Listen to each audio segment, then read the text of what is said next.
ம். பிரார்த்தனை பண்ணுவோம். நம்ம எப்பவும் பிரார்த்தனை பண்ணும்போது, நம்முடைய குலதெய்வம், நம்முடைய இஷ்ட தெய்வம், நம்முடைய குருநாதர், எனக்கு இந்த கலையை கத்துக் கொடுத்தது யாரு? இந்த கலையை உருவாக்கி நமக்கு கத்துக் கொடுத்தவர்களை நாம் மனமார நேசிக்கணும். சித்தரை யாராவது ஒரு சித்தரை அவரையும் நம்ம அவரை அனுதினமும் அவரை நினைக்கணும். ஏன்னா தெய்வ சக்தி, தெய்வ ஆற்றல் நமக்கு எப்பயுமே உறுதுணையா இருக்கணும். அப்பதான் நம்ம ஜோதிடத்துக்கு முழுக்க முழுக்க இறையாற்றல், அருள் பேராற்றல், உடலிலே உயிரிலே அலை அலையாய் பாய்வதை உணர்கிறோம் என்ற வேதாத்ரி மகிழ்ச்சி அவர்கள் சொன்னார்கள். அதனால நம்ம இன்னைக்கு உலகம் யாவும் தாமுட வாக்களும் நிலை பெருத்தலும் நீக்களும் நீங்கள் அலைகளா விளையாட்டுடையார் அவர் தலைவர் அன்னவர்க்கே சரணாக்களும். ஓம் கணபதி அங்கனது சக்தி கணது வாக்குக்கினிய வாழை பரமேஸ்வரி என் மனதில் வாக்கு நிற்க சுவாக. ஓம் கணபதி அங்கனது சக்தி கணது வாக்குக்கினிய வாழை பரமேஸ்வரி என் மனதில் வாக்கு நிற்க சுவாக. ஓம் நமச்சிவாய. ஓம் நமச்சிவாவா. ஓம் நமச்சிவாய. ஓம் மயான யோகீஸ்வராய நமக. ஓம் சனீஸ்வராய நமக. ஓம் சாயின் மைந்தனே சூரிய குமாரனே பத்திரையின் சகோதரனே யமனின் சகோதரனே அச்சது மாலை உடையவனே அதிதேவதை யமனுடனே இரும்பு ரதத்துக்குரியவனே ஈகை குணமுடையவனே எல்லா காலங்களிலும் காத்திருச்சிக்கும் பகவானே போற்றி போற்றி போற்றி. எல்லாம் வல்ல மாயாண்டி சாமிகளே போற்றி போற்றி. அருள் பேராற்றல் எல்லாருக்கும் கிடைக்கட்டும். வாழ்க்கை விடமுடியாது. எல்லாரும் தெய்வத்தை நம்ம மனமாற அவர்களை வேண்டிக்கிறணும். குருநாதரையும் வேண்டிக்கிறணும். நமக்கு இந்த கலையை யார் கற்றுக் கொடுத்தாங்களோ அவர்களை நாம் எப்போதும் மறக்கக்கூடாது. அப்போதுதான் நம்ம சிறந்த இருக்க முடியும் அப்படிங்கிறத நம்ம வந்துடும். நம்ம இப்ப படிச்சிருக்கிற ஜோதிடமானது ஒரு உன்னதமான ஜோதிடம், ஒரு உயர்வான ஜோதிடம். அது ஒரு கேஇ அப்படிங்கிற ஒரு அட்வான்ஸ்டு அஸ்ட்ராலஜி அப்படிங்கிறத நம்ம எடுத்துக்கணும். இப்ப கேஇ அப்படிங்கிற இந்த அமைப்பை, இந்த உபநட்சத்திரம் அப்படிங்கிற துல்லிதமான ஒரு அமைப்பை நம்ம படிச்சுட்டீங்க. நீங்க எல்லாரும் என்ன அப்படிங்கிறத ஆணித்தரமா படிச்சிருக்கீங்க. நம்ம இப்ப ஒரு ஜோதிடர் ஆகணும் அப்படின்னா என்ன தகுதி வேணும் அப்படின்னா, இறை ஆற்றல் இருக்கணும். இறை சக்தியை நம்பணும், முழுமையா நம்பணும். இறை சக்தியை நம்பணும். அதுக்கடுத்து ஒழுக்கம் இருக்கணும், உண்மை இருக்கணும், நிதானம் இருக்கணும், பொறுமை இருக்கணும், புத்திசாலித்தனம் இருக்கணும், அறிவு இருக்கணும், ஆற்றல் இருக்கணும், தனிமையில் இருக்கணும். தனிமையில் இருந்து நாம் எவ்வாறு அறிந்து கொள்ள வேண்டும், தன்னை பற்றி அறிந்து கொள்ள வேண்டும், இந்த உலகத்தை பற்றி அறிந்து கொள்ள வேண்டும். நிறைய புத்தகங்களை படிக்கணும், நிறைய வாழ்க்கையை பார்க்கணும், நிறைய ஜோதிடங்களை ஆய்வு செய்யணும். அப்படி பார்க்கும்போது நமக்கு நிறைய விஷயங்கள் புறப்படும். அப்ப ஜோதிடம்ங்கிறது ஒரு மகத்தான கலை. இது ஒரு கலை. வேதத்தில் இருக்கக்கூடிய முக்கியமான ஜோதிடம் கண் போன்றது அப்படின்னு வேதம் சொல்கிறது. அதனால ஜோதிடத்துக்கு என்ன டூல்ஸ், நம்ம ஜோதிடத்தை நம்ம நல்லா சொல்லணும்னா, இந்த உபநட்சத்திர ஜோதிடத்தை தெளிவா சொல்லணும்னா நமக்கு என்ன வேணும் அப்படின்னா, 27 நட்சத்திரங்களையும் மனப்பாடமா தெரியணும். 27 நட்சத்திரத்தினுடைய தேவதைகளை மனப்பாடமா தெரியணும். 27 நட்சத்திரத்தினுடைய மரங்களை தெரியணும், விலங்குகள் தெரியணும், பறவைகள் தெரியணும். 27 நட்சத்திரம் என்ன வச்சிருக்கு அப்படிங்கிறது தெரியணும். 27 நட்சத்திரத்தின் கோயில்களை தெரியணும். 27 நட்சத்திரம் எந்த கோயிலுக்கு போனா என்ன கிடைக்கும் அப்படிங்கிற அந்த கால்குலேஷன் நமக்கு தெரியும். நட்சத்திரத்தை நல்லா படிக்கணும். அதுக்கடுத்து 9 கிரகங்களை படிக்கணும். 9 கிரகங்கள் என்ன வச்சிருக்கு அப்படிங்கிறத பார்க்கணும். கிரகத்தினுடைய ஆற்றலை படிக்கணும், இயல்புகளை படிக்கணும், உறவுகளை படிக்கணும். அப்படி படிச்சோம்னா அது நமக்கு வழி நடக்கும். அடுத்து கிரகங்களை படிச்சுட்டோம், 27 நட்சத்திரத்தை படித்தோம், 12 ராசிகளையும் படிக்கிறோம், 12 பாவங்களையும் படிக்கிறோம். 12 பாவங்கள் தெளிவாக தெரியும். ஜோதிடத்தினுடைய சூத்திரங்கள் தெரியணும். இப்போ நம்ம கேயினுடைய உபநட்சத்திர ஜோதிடத்துல என்ன சூத்திரம் அப்படிங்கிறத தெரிஞ்சுக்கணும்.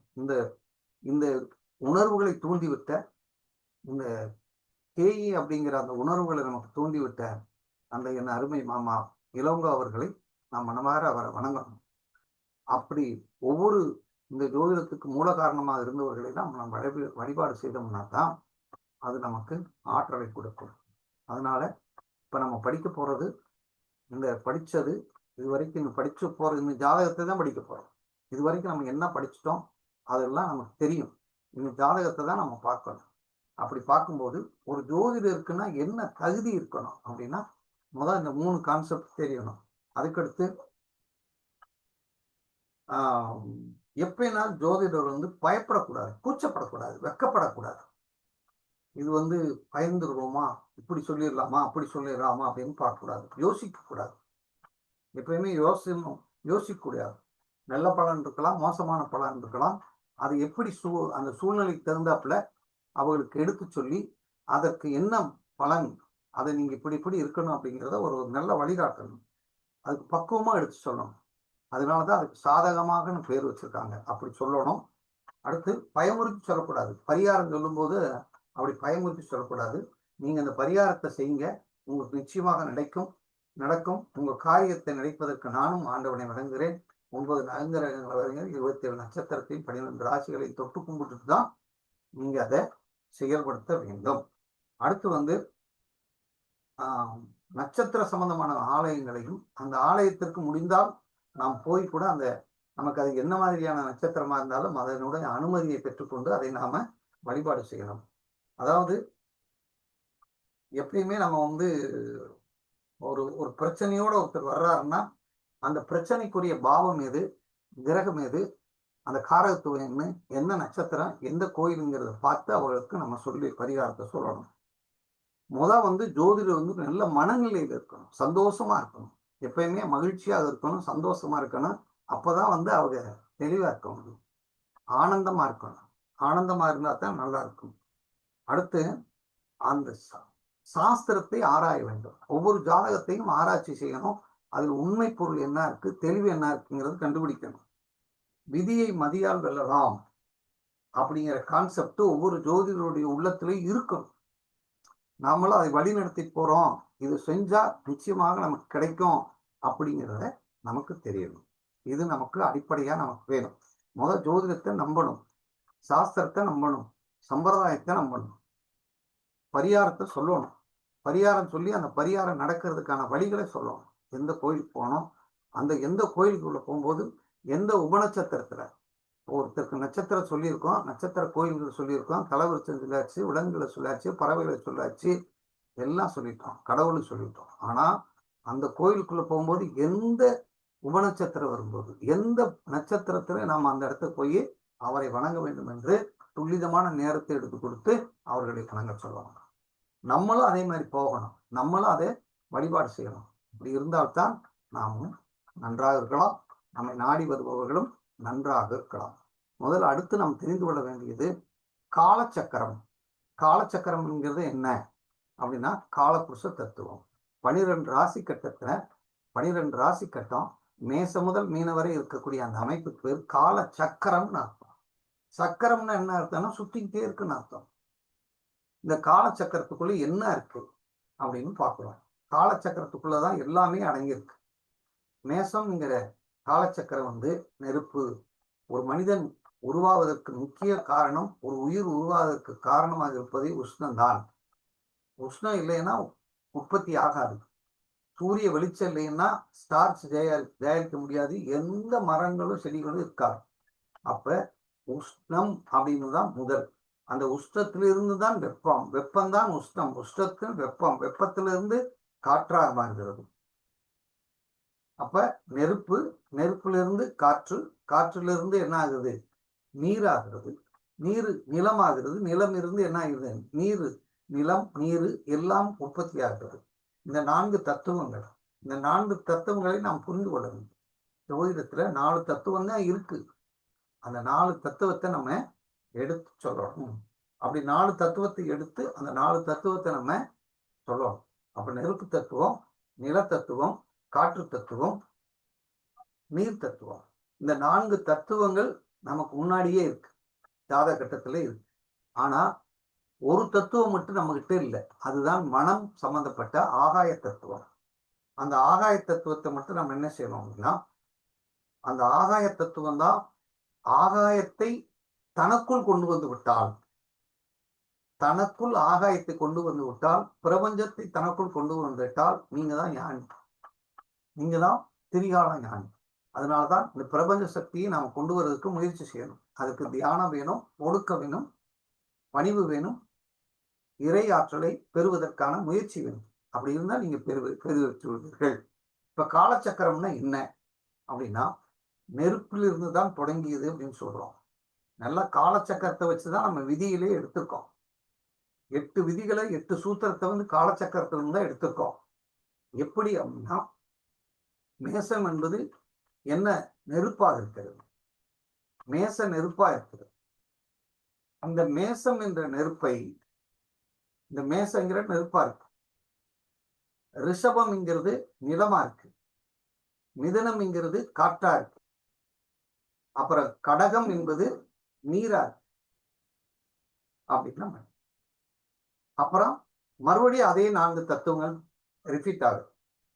இப்ப ஏதாவது ஒரு தத்துவம் இருக்குன்னு வச்சுக்கிடுவோமே, அந்த தத்துவம் ஏன் ஒரு வீட்டுக்கு ஒரு தத்துவம், உதாரணமாக நல்லா கவனிங்க, நல்லா கவனிச்சுக்கோங்க.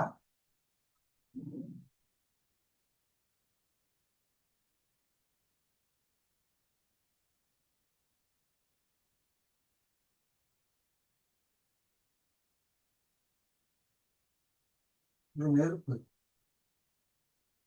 இது நிலம், இது காற்று, இது நீர். அப்படியே ரிப்பீட் ஆகும். இது நெருப்பு, இது அப்படியே நெருப்பு, நிலம், இது காற்று, இது நீர், இது நெருப்பு, இது நிலம், இது காற்று, இது நீர். இந்த 4 தத்துவங்களை வச்சுதான் நம்ம சூத்திரம் எடுக்கிறோம். அதை நீங்க மறந்துடக்கூடாது. இப்ப பாருங்க, இந்த நெருப்பு இருக்கு.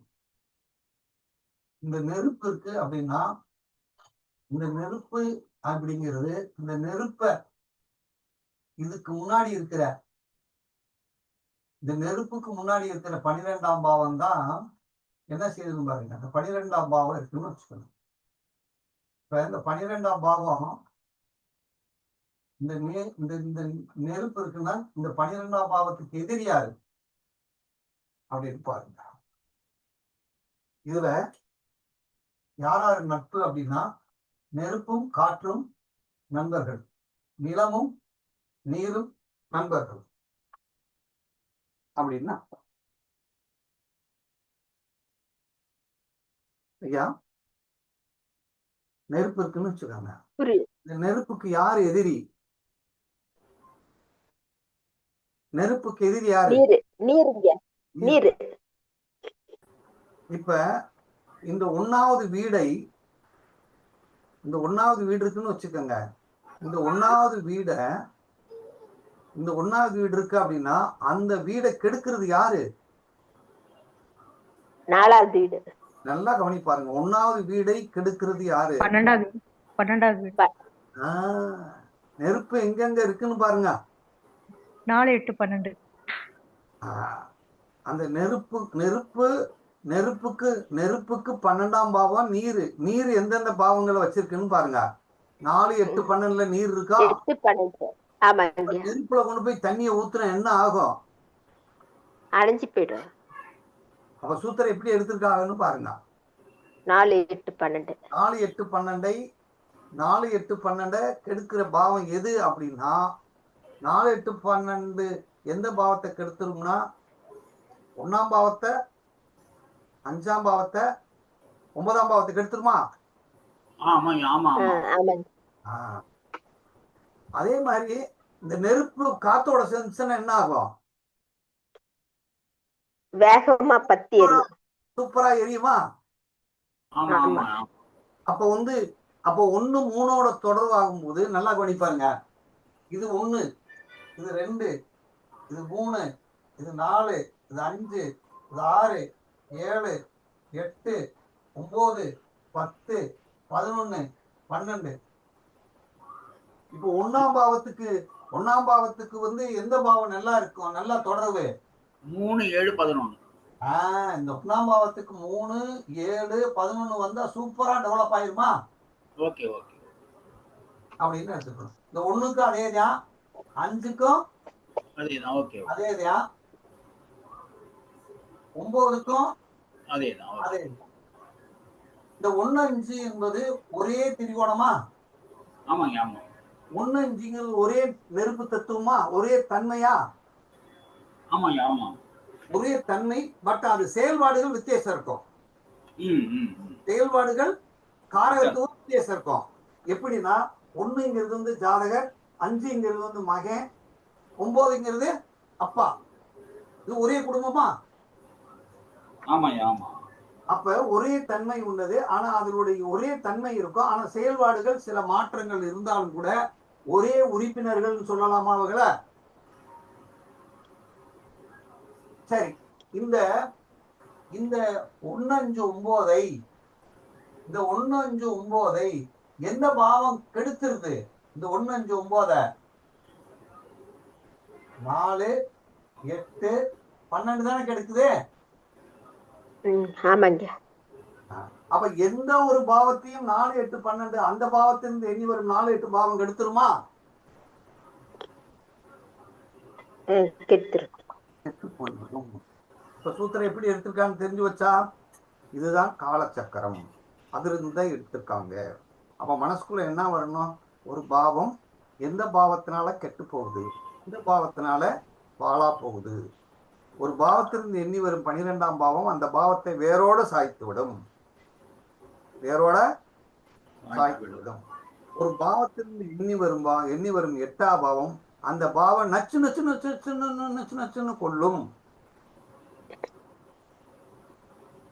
ஒரு பாவத்திலிருந்து எண்ணி வரும் 4ஆம் பாவம் அந்த பாவத்தை முழுமை அடைய விடாது. இப்ப புரிஞ்சா அந்த சூத்திரம்? புரிஞ்சிருச்சு. இது நமக்கு தெரியணும். சூத்திரத்தை நல்லா தெரியணும். சூத்திரத்துக்கு அடுத்து இந்த சூத்திரத்திலிருந்து விதிகள் வந்ததுன்னு நமக்கு தெரியணும். அதுக்கடுத்து 12 பாவத்துக்குள்ள என்ன இருக்குங்கிறதையும் நமக்கு தெரிஞ்சுன்னா பலன் சொல்லிடலாம். 1ஆம் பாவம்னா ஜாதகர். ஜாதகருடைய குணத்தை தான் சொல்றோம். 1ஆம் பாவத்துல எதை சொல்லணும்? ஜாதகருடைய குணத்தை. கொஞ்சம் ஆஃப் பண்ணு.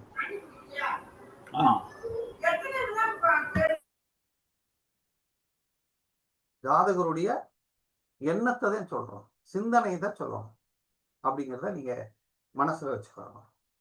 அதை வச்சுட்டு தான் நீங்க சொல்லணும். 1ஆம் பாவங்கிறது ஜாதகருடைய சிந்தனை, முழுக்க முழுக்க சிந்தனை. 2ஆம் பாவங்கிறதுல குணம் இருக்கு. ஆனா அது என்னவா மாறிடுது? அவர் சிந்தனை என்ன வருது? பேச்சா மாறிடுது. 3 என்ன ஆயிருது? அவருக்கு என்ன ஆயிருது? அடுத்தவங்களோட தொடர்பு படுத்துது, பகிர்ந்து கொள்கிறது. 3ஆம் பாவங்கிறது தகவல் தொடர்பு பகிர்ந்து கொள்கிறது அல்லது மாற்றம்னு அர்த்தம், மாறிக்கொள்ளுதல். 4ஆம் பாவம் நிலையானது, மாறாதது, நிலையானது, நிலையான குணம். 1ஆம் பாவம் 4ஆம் பாவத்தோட தொடர்னா அவ குணம் எப்படிப்பட்ட குணமா இருப்பான்? நிலையான குணம். 1ஆம் பாவம் 3ஆம் பாவத்தோட தொடர்பான அவ குணம் எப்படி இருக்கும்? அப்பப்ப மாறும். அப்படி சொல்லலாமா ஐயா? சொல்லலாங்க. அப்பப்ப என்ன செய்ய போகுது? மாறிடும் அப்படின்னு சொல்லிடலாமா? கண்டிப்பா சொல்லணும். அப்பப்ப மாறும்ங்கிறத கண்டிப்பாக சொல்ல வேண்டும். 5ஆம் பாவம் என்ன சொல்லணும்? எப்பயுமே ஜாதகர் எப்படி இருப்பாரு? திறமையான ஆளு, திறனான ஆள். 5ஆம் பாவங்கிறது திறமை, அவருடைய அறிவு, ஆழ்ந்த அறிவு, அவருடைய புலமை அப்படின்னு சொல்றான். 6ஆம் பாவங்கிறது அவருடைய செயல்திறன். 6ஆம் பாவங்கிறது என்ன சொல்றோம்? அவருடைய செயல்திறன். 7ஆம் பாவம் என்னங்கிறது அவர் வெளிப்படையா எப்படி இருப்பார்? அடுத்தவர்கிட்ட எப்படி எல்லாரையும் சமமாக நினைத்தார். வெளியில எப்படி பழகுவாருங்கிறத 7ஆம் பாவம் தானே சொல்லும். 8ஆம் பாவங்கிறது என்ன சொல்லுது? அவருக்கு என்னென்ன கஷ்டம், அவருக்கு என்னென்ன வரப்போகுது, என்னென்ன எதிர்மறையா வரப்போகுது, என்னென்ன எதிர்மறையா வரப்போகுது. அப்ப 8ஆம் பாவம் எதிர்மறையானது, 10ஆம் பாவம் பக்க விளைவானது. 10ஆம் பாவம் பக்க விளைவானது அப்படின்னு. 9ஆம் பாவங்கிறது லட்சியம். 9ஆம் பாவம் என்ன சொன்னோம்? அவருடைய இரக்க குணம். 9ஆம் பாவங்கிறது இரக்க குணத்தை சொல்லுது. அடுத்தவங்களுக்கு ஏமாளித்தனமா வாழ்றதெல்லாம் 9ஆம் பாவம்னு அர்த்தம். பொறுப்பு இல்லாம இருக்கிறதுலாம் 9ஆம் பாவம்னு அர்த்தம். 10ஆம் பாவம் பொறுப்புன்னா 9ஆம் பாவம் பொறுப்பு இல்ல. 11ஆம் பாவம் வந்து போதும்ங்கிற நிலை. 11ஆம் பாவம் போதும்ங்கிறது. 12ஆம் பாவம்ங்கிறது ஏதாவது இழந்தது அப்படிங்கிறத நீங்க தெளிவாக தெரிந்து கொள்ள வேண்டும். இப்ப நம்ம முக்கியமான பாயிண்ட்க்கு வந்துட்டோம். போர்டில் எழுதி போட்டிருக்கோம் பார்த்தீங்களா? அது ஏதாவது புரியுதா? என்ன எழுதி போட்டிருக்கீங்க?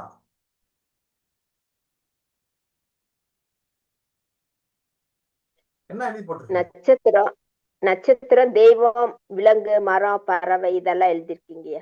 நட்சத்திரம்னா என்ன எழுதி போட்டிருக்கேன் பாருங்க. ஜாதகம், ஜனனம். நம்ம எதுல பிறந்திருக்கோம்? நட்சத்திரத்துல தான் பிறந்திருக்கும். நட்சத்திரத்துல தான் பிறந்திருக்கோம். நம்ம பிறப்பு எங்க விழுந்திருக்கு? இந்த உடம்பு எதுக்குள்ள வந்து விழுந்துருச்சு? நட்சத்திரத்துக்குள்ள வந்துருச்சு. அப்ப நட்சத்திரம் தான் நமக்கு என்ன செய்ய போகுது? வழங்க போகுது. அப்ப விதி அதுக்குள்ளதானே இருக்கு அப்படின்னு சொல்றோம். அதுக்கடுத்து என்ன எழுதியிருக்கோம்? தெய்வம். தெய்வம்னா என்ன அர்த்தம்? சர்வகாலமும் நம்ம பூசிக்கக்கூடியதுக்கு பேர் என்ன அர்த்தம்? தெய்வம். அதுக்கு சர்வகால தெய்வம். சர்வகாலமும் நாம வணங்கக்கூடியவர்கள், சர்வகாலமும் நினைக்கக்கூடியது தெய்வம். நமக்கு எந்த தெய்வம், எந்த நட்சத்திரம், எந்த சர்வகாலம் வணங்கக்கூடிய தெய்வம் எது, அது என்ன நமக்கு கொடுக்கும் அப்படிங்கறத நம்ம ஜாதகம் தான், ஜனனம் தான் தீர்மானிக்குது. சரி, அதுக்கடுத்து என்னன்னு பாருங்க.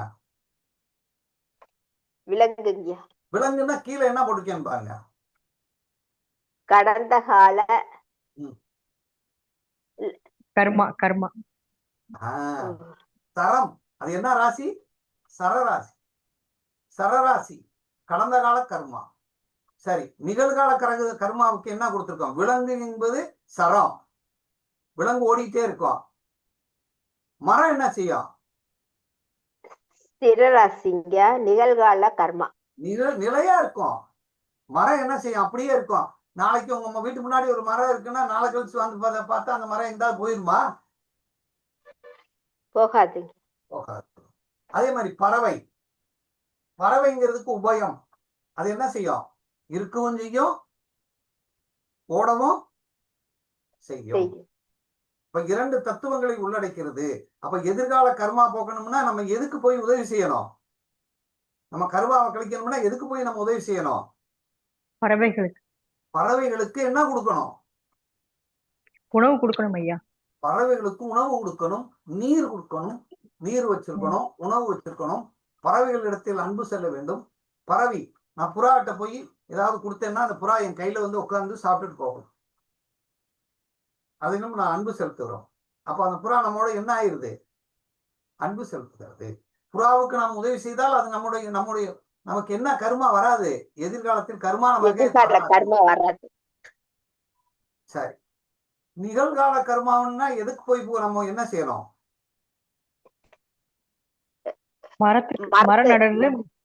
மரத்தை நட்டு மரத்துக்கு நீர் ஊற்றணும். மரத்துக்கு நீர் ஊற்றணும். மரத்தை வெட்டக்கூடாது, மரத்தை வளர்க்கணும். ஒரு நடிகர் விவேக்ல எத்தனை மரத்தை நட்டாப்ல? நிறைய மரங்கள். நிறைய மரங்கள். லட்சக்கணக்கில் மரம் நட்டாப்ல. அப்ப அந்த மரம் என்ன செய்யும்னா, அந்த மரம் இருக்கிற வரைக்கும் அவ பேசுமா இல்லையா? அந்த மரம் சொல்லும், இந்த மரம் இன்னார் நட்டது.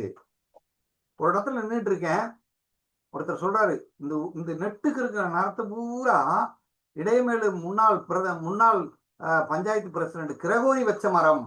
எப்படி சொல்றாங்க? கிரகோரி வச்ச மரம். அவர் ஒரு மாயாண்டி சாமி ஆசிரமத்துக்கு முன்னாடி ஒரு பெரிய அரச மரம் இருந்துச்சு. அப்ப சாமி சொல்லி குழந்தையில இருந்து இடத்துல ஒரு அரச மரத்தை நடுறான்னு ஒருத்தர் சொல்லி நட்டு அப்ப குழந்தை பிறந்துச்சான்.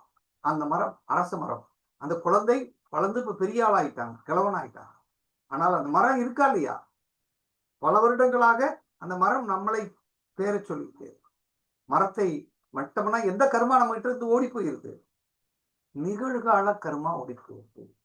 கடந்த கால கர்மான விலங்குகளுக்கு நாம் உதவி செய்ய வேண்டும் அப்படின்னு சொல்லணும். செய்வியலா செய்ய மாட்டேதா? செய்யலாம். சரி, அடுத்து இந்த நட்சத்திரங்களை சொல்லும் போது, நட்சத்திரத்துக்கு நாம் சொல்லும் போது, நட்சத்திரம் அது தெய்வம். சர்வ நேரத்திலும் உதவி செய்யக்கூடிய, சர்வ நேரத்தை நம்ம கும்பிடக்கூடிய தெய்வம் எது? தெய்வம் தான். அந்த சர்வ காலமும் நாம் கும்பிடக்கூடிய தெய்வம். இப்ப நட்சத்திரம் உங்களுக்கு ஒரு நட்சத்திரம் நமக்கு நல்லா இருக்கு அப்படின்னா அந்த நட்சத்திரம் எந்த தெய்வத்தை, அந்த நட்சத்திரம் என்ன தெய்வம் நமக்கு இருக்கு அப்படின்னு ஏற்கனவே சொல்லியிருக்கேன். இப்போ உதாரணமாக நான் வந்து முருகனை வணங்கணும் அப்படின்னா எனக்கு எந்த நட்சத்திரம் நல்லா இருக்கணும்? விசாக நல்லா இருக்கணும். விசாக நட்சத்திரம் நல்லா இருந்தா முருகனை நான் வணங்கணும். உத்திராடம் நல்லா இருந்தா நான் விநாயகரை வணங்க வேண்டும். எப்படின்னா அதோட நம்ம நிறைய உறவாடணும். அப்படி உறவாடினால் அது நமக்கு நன்மையை செய்யும் அப்படின்னு அர்த்தம். இப்ப பாருங்க, சித்திரை நட்சத்திரம் அப்படின்னா விஸ்வகர்மா. சித்திரை நட்சத்திரம் அப்படின்னா விஸ்வகர்மாவை நாம் வணங்குவதாக அர்த்தம். சித்திரகுப்தரை வணங்குவதாக அர்த்தம். உத்திரட்டாதி என்றால் காமதேவனை வணங்குவதாக அர்த்தம். உத்திரட்டாதினா காமதேவனை வணங்குறோம்னு அர்த்தம். அப்ப அவிட்ட நட்சத்திரம் இந்திராணி, கேட்டை நட்சத்திரம் இந்திரனை வணங்குவதாக அர்த்தம். அதே மாதிரி புனர்வசம் நட்சத்திரம்னா தேவர்கள். அதே மாதிரி மூல நட்சத்திரம்னா அசுரர்கள். அசுர சக்தி சில நேரம் நமக்கு தேவை. அசுர சக்தி மூல நட்சத்திரம் நமக்கு நல்லா இருக்கு அப்படின்னா நமக்கு பலம் தேவை. நம்மள 10 பேர் எதுக்கு வர்றாங்கன்னா அந்த இடத்துல நமக்கு பலம் தேவை. நம்மளுக்கு நோய் எதிர்க்க வருதுன்னா நமக்கு பலம் தேவை. நம்ம எப்ப பலவீனம் ஆகிறோமோ அப்போது நமக்கு பலம் வேணும்னால் அது அசுர பலம். அதுக்கு என்ன பலம்னு சொல்றோம்? அசுர பலம். ஒருத்தர் தூக்க முடியாத ஒரு பெரிய துப்பாக்கியை தூக்கி நிப்பாட்டி இருக்கான் பீரங்கிய. அந்த இடத்துல அந்த எதிரியை பார்த்தோம்னா அசுர பலம் வந்து விட்டது என்று சொல்கிறோம். அப்ப அந்த அசுர பலத்தை கொடுக்கக்கூடிய நட்சத்திரம் எது அப்படின்னா மூல நட்சத்திரம். அதனாலதான் அது விநாயக அந்த யார சொல்றோம்? ஆஞ்சநேயரை சொல்லுவோம். மூலத்தில் பிறந்த ஆஞ்சநேயரை சொல்லுவோம். ஆஞ்சநேயர் மலையே தூக்கிட்டு வந்தார் அப்படின்னு எடுத்துக்கிறோம். அப்ப இந்திரனுடைய ஆற்றல் நமக்கு வேணும் அப்படின்னா கேட்டை நட்சத்திரத்தை நாம் வணங்க வேண்டும். அந்த கேட்ட நட்சத்திரத்தினுடைய ஆலயத்திற்கு செல்ல வேண்டும். கேட்ட நட்சத்திரத்தை தலவிருச்சத்தை பார்க்க வேண்டும். கேட்ட நட்சத்திரனுடைய பறவையை பார்க்க வேண்டும். கேட்ட நட்சத்திரத்தினுடைய ஆண்டவனையும் கடவுளையும் நாம் தொழ வேண்டும். பறவையையும் வணங்கணும். விலங்கு, மரம் எல்லாத்தையும் வணங்கணும். அப்ப நம்ம நட்சத்திரங்களை நாம் படிக்கணும். நட்சத்திரங்களை தெளிவாக எடுத்து சொல்லணும். அஸ்வினி நட்சத்திரம்னோன்னா நமக்கு சரஸ்வதி முன்னாடி வந்து நிக்கணும். நாமகளே எனக்கு நல்ல என் நாவல வந்து இரு அப்படின்னு சொல்றோமா இல்லையா? சரஸ்வதி ஒருத்தருக்கு வந்து 2ஆம் பாவத்திற்கு சரஸ்வதி வந்துட்டான்னு வச்சுக்காங்களேன்.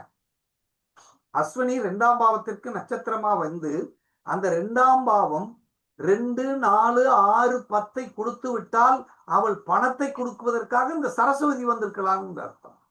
அவளை ஒற்றைப்படை பாவம் 1, 3, 5, 7, 11 வைத்திருக்கிறாள். அறிவை கொடுப்பதற்காக, ஆரோக்கியத்தை கொடுப்பதற்காக, திறமையை கொடுப்பதற்காக இந்த சரஸ்வதியை நாம் வணங்க வேண்டும் அப்படின்னு எடுக்கணும். அடுத்து என்ன செய்யணும்? சரஸ்வதி அப்படின்னாலே என்னன்னா புத்தகம். சரஸ்வதி என்றால் என்ன? எழுது பொருட்கள். சரஸ்வதி என்றால் என்ன? யாராவது படிப்புக்கு யாராவது புத்தகம் வாங்கி கொடுக்கணும், யாராவதுக்கு நோட்டு புத்தகங்களை வாங்கி கொடுத்தமையானால் சரஸ்வதி நம்மோடு உறவாட வந்து விடுவாள். சரஸ்வதி வந்து வெண்தாமரையில் வீழ்த்திருக்கிறார். வெள்ள தாமரையில அப்படின்னு அர்த்தம். அப்ப சரஸ்வதியினுடைய அவருடைய துணையாக இருக்கிறது என்னன்னா பிரம்மா, ரோகிணி. பிரம்மா அப்படின்னாலே ரோகிணி. அப்ப அந்த பிரம்மாவை நம்ம வணங்கணும் அப்படின்னா அந்த ரோகிணியை வணங்கணும்னா பிரம்மாவை வணங்குறதாக அர்த்தம். அப்ப பாருங்க, அஸ்வினி, ரோகிணி, பிரம்மா அப்படின்னா. திருவாதிரை அப்படின்னா சிவபெருமான், ருத்ரன். பூர நட்சத்திரம்னா பார்வதி. பூர நட்சத்திரம்னா பார்வதி. அப்ப சிவனை நான் சிவனை வழிபாட செய்ய வேண்டுமானால் எனக்கு அந்த திருவாதிரை அனுமதி கொடுக்க வேண்டும்.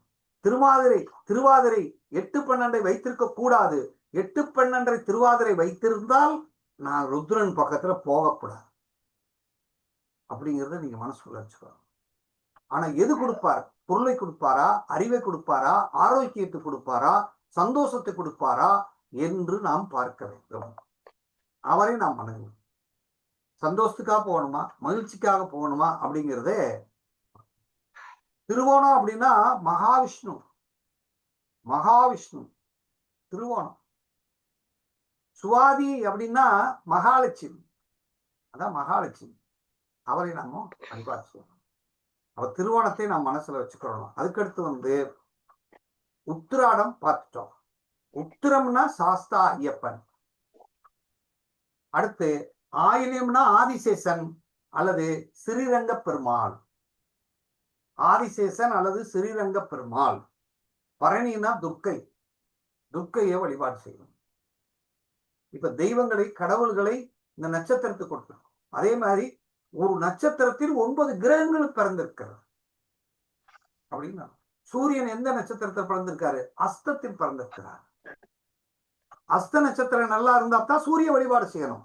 அஸ்த நட்சத்திரம் செல்லாதான் தந்தையினுடைய உறவு, தந்தனுடைய சொத்து, புகழ், அவனுடைய அந்த கௌரவம், அவனுடைய அதிகாரம், அவனுடைய தோரணை, இதெல்லாம் நன்றாக இருக்கும். அப்படிங்கிறது நம்ம இந்த அஸ்தம் நமக்கு கொடுக்கிறது. தாய் நமக்கு நல்லா இருக்கணும் அப்படின்னா மிருகசீரிஷம் நட்சத்திரம் நமக்கு உயர்வை கொடுத்தால், தாயினுடைய அன்பு, தாயினுடைய கருணை, தாயினுடைய ஆற்றல், தாயினுடைய இரக்கம், தாயினுடைய எல்லா விஷயங்களும். இந்த சந்திரனை பத்தி பார்க்கும்போது அப்ப அதை பார்த்தேன்.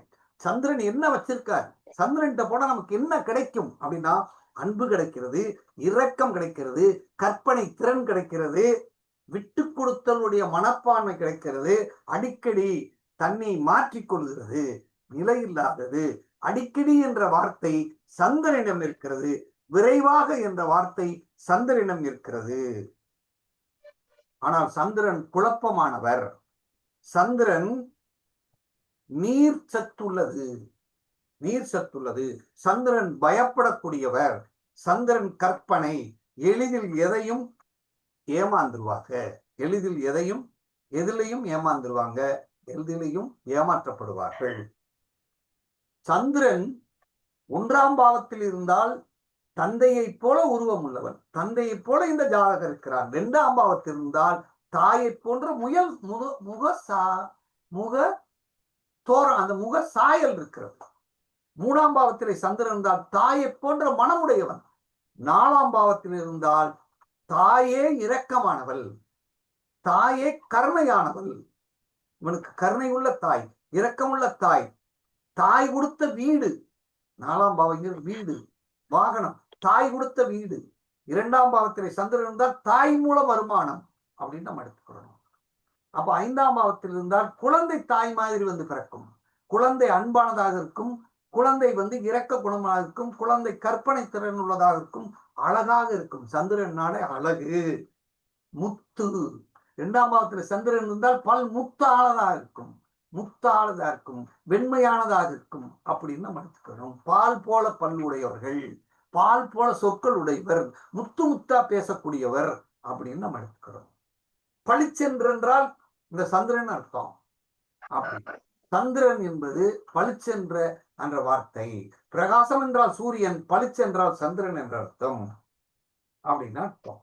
கப்பல், நீர்நிலைகளுக்கெல்லாம் சொந்தக்காரர் யாருன்னா, நீர் போற குழாய், நீர்நிலைகள், ரத்தம், இவற்றுக்கெல்லாம் சந்திரன் தான் காரணமாகும். பணிவானவர் சந்திரன், நிரந்தரம் இல்லாதவர் சந்திரன் அப்படின்னு அர்த்தம். சந்திரன் 6ஆம் பாவத்துக்கு வந்துருது. 2ஆம் பாவத்துல சந்திரன் ஜலதோஷம்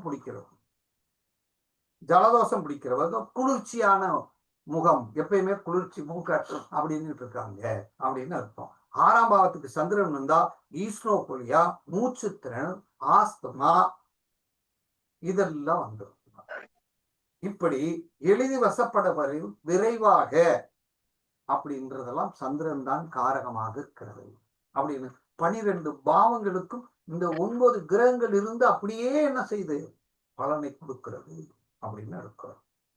இப்ப பார்த்தோம், கிரகங்கள் பிறந்திருக்கிறத பத்தி பார்த்தோம், சூரியனை பத்தி பார்த்தோம், சந்திரனை பார்த்துட்டோம். செவ்வாய் அவிட்டத்திலே பிறந்திருக்கிறது, செவ்வாய் அவிட்ட நட்சத்திரத்திலே அப்படின்னு இருக்கிறோம். இப்படி செவ்வாய் உத்திராட நட்சத்திரத்திலே பிறந்திருக்கிறது அப்படின்னு இருக்கணும். புதன் தான் அவிட்ட நட்சத்திரத்திலே பிறந்திருக்கிறது, சனி ரேவதி நட்சத்திரத்திலே பிறந்திருக்கிறது, சுக்கிரன் மக நட்சத்திரத்திலே பிறந்திருக்கிறது, ராகு பரணி நட்சத்திரத்திலே பிறந்திருக்கிறது, கேது வந்து ஆயிலி நட்சத்திரத்திலே பிறந்திருக்கிறது என்பதை நீங்கள் தெரிந்திருக்க வேண்டும் அப்படின்னு அர்த்தம். அப்படி இப்படி நட்சத்திரங்களை பார்க்கணும். அதே மாதிரி திக்குகளை பார்க்கணும், திசைகள் இருக்கு இல்லையா. இப்ப அக்னி திசை, அக்னி மூலை எது அப்படின்னா இந்த அக்னி மூலை கிருத்திய நட்சத்திரம். அக்னி மூலை என்றால் கிருத்திய நட்சத்திரம். வாயு மூலைங்கிறது அக்னிக்கு நேரா இருக்கிறது, அது அனுச நட்சத்திரம். வாயு மூலைன்னா அனுச நட்சத்திரம். பாருங்க, இது கிருத்திய நட்சத்திரம், இது அனுச நட்சத்திரம். அதாவது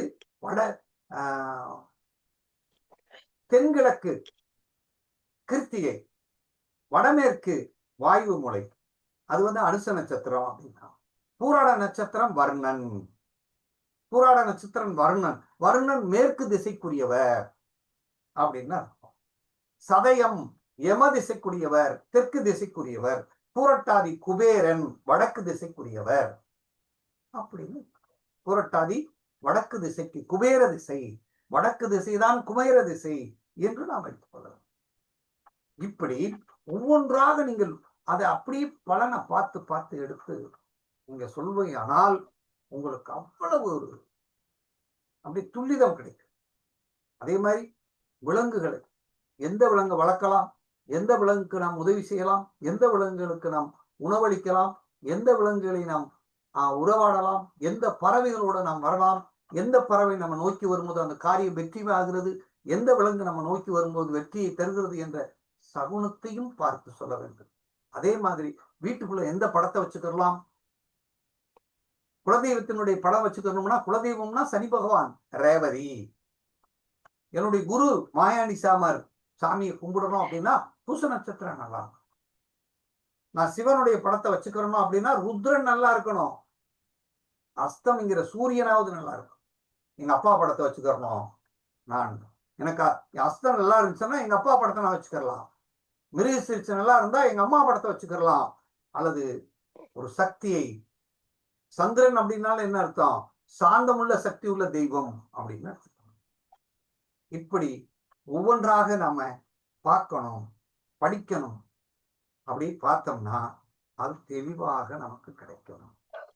இதுல இருந்து என்ன செய்யறோம், வந்து ஒருத்தருடைய ஜாதகம் போல இந்த உலகத்துல எந்த ஜாதகமும் இருக்காது. ஏன்னா உங்க மாதிரி உங்க குழந்தை இருக்காது, உங்க மாதிரி உங்க அப்பா இருக்க மாட்டார், இருந்திருக்க மாட்டார், உங்க தாத்தா இருந்திருக்க மாட்டார். உங்களுடைய குணம் வேற, உங்களுடைய அமைப்பு வேற. எல்லாத்தையும் நீங்கள் தான் அனுபவிக்க வேண்டும். இப்போ உங்களுக்கு தலைவலி வந்தா நீங்க தான் அனுபவிக்கணும், உங்களுக்கு பசிச்சா நீங்க தான் சாப்பிடணும், உங்களுக்கு தூக்கம் வந்தா நீங்க தான் தூங்கணும். நீங்க இப்ப எது வேண்டுமோ அது உங்களை நீங்களே தான் அனுபவிக்க முடியும். அதுதான் உண்மை. நான் சின்ன குழந்தையா இருக்கும்போது எனக்கு தலைவலிக்கும், அடிக்கடி தலைவலிக்கும், அழுவேன், கண்ணீர் சிந்துவேன். இந்த ஒரு தலையே வலிக்கும், அதுக்கு பேர் பார்சல் ஹெட்டேக், மைக்ரேன் அப்படின்னு ஒரு தலை வலி. அப்ப எங்க அம்மாட்ட போய் சொல்லுவேன், வலி தாங்க முடியல. அப்ப எங்க அம்மா சொல்லுவோம், உன் சுமை இருந்தா இறக்கிடலாம், ஏதாவது நீ வச்சிருந்தா சுமை இருந்தா இறக்கிடலாம், ஆனா வலிங்கிறத நீ தான்டா தாங்கி ஆகணும், வலிங்கிறத நீ தான் தாங்கி ஆகணும்னு சொல்லுவோம். அப்படிப்பட்ட அந்த வலியை நாம தான் அனுபவிக்க வேண்டும். இன்பமா இருந்தாலும் துன்பமாக இருந்தாலும், துயரமாக இருந்தாலும், வறுமையா இருந்தாலும், செழுமையாக இருந்தாலும் எல்லாம் இருக்கு. அதனால்தான் 4ஆம் பாவம் நம்மளை தாங்குகிற பாவம், சுமக்கிற பாவம், நமக்கு ஆதரவு, சுகஸ்தானம், அதுதான் நிலையானது, சொத்து, சுகம் எல்லாம் 4ஆம் பாவம்னு சொல்லுவாங்க. அதான் நிலையானது, ஆதரவு, அரவணைப்பு 4ஆம் பாவத்துக்குள்ள இருக்கு. ஒருத்தருக்கு ஆதரவு, பணம் இருந்தா தான், சொத்து இருந்தா தான் அந்த ஆதரவே கிடைக்கும் அப்படிங்கிறத நம்ம புரிஞ்சுக்கணும். ஒரு சாதாரண மனிதனாக இருந்தாலும் அவன்கிட்ட பணம் இருந்துட்டா, அவன்கிட்ட சொத்து இருந்துட்டா, வாகனம் இருந்தா, வண்டி இருந்தா, இது மதிக்கப்படுகிறது இந்த உலகம். அதற்கு ஜோதிடம் நமக்கு ஒரு கருப்பொருளா இருக்கு. அதனால ஜோசியத்தை எப்படி பார்க்கணும் அப்படிங்கிறத தெரிஞ்சுக்கணும். இதுல அடிப்படையான விஷயம் என்ன அப்படின்னா, ஜோசியத்துல ஒரு கிரகம், நல்லா கவனிங்க, ஒரு கிரகம் நட்சத்திரத்துல எந்த நட்சத்திரத்துல அந்த நட்சத்திரமாகவே மாறப்போகிறது. ஒரு கிரகம் எந்த உபநட்சத்திரத்தில் இருக்கிறது அந்த உபநட்சத்திரமாக மாறப்போகிறது. ஐயா நான் சொல்ற இந்த பாயிண்ட் புரியுதான்னு மட்டும் ஈஸ்வர் புரியுதா? புரியுது புரியுது புரியுது புரியுது ஐயா புரியுது. ஒரு கிரகம் எந்த நட்சத்திரத்துல இருக்கு, சொந்த நட்சத்திரத்துல இருக்கா வேற நட்சத்திரத்துல இருக்கா? இப்ப புரியுதான்னு பாருங்க. இப்ப பாருங்க, சூரியன்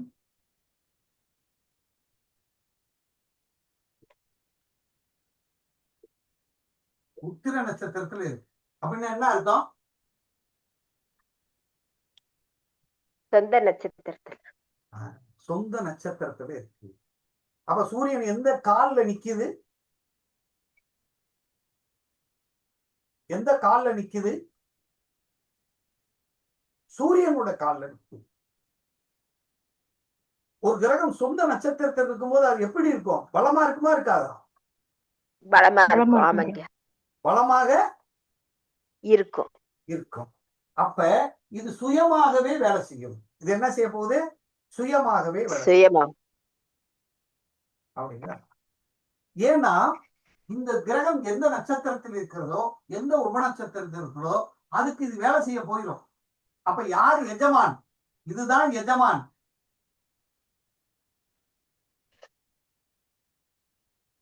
எது வேலைக்காரன்? கிரகந்த வேலைக்காரன். சரி இப்ப பாருங்க, கேது உத்திரத்துல இருக்கு. இப்ப யார் எஜமான்?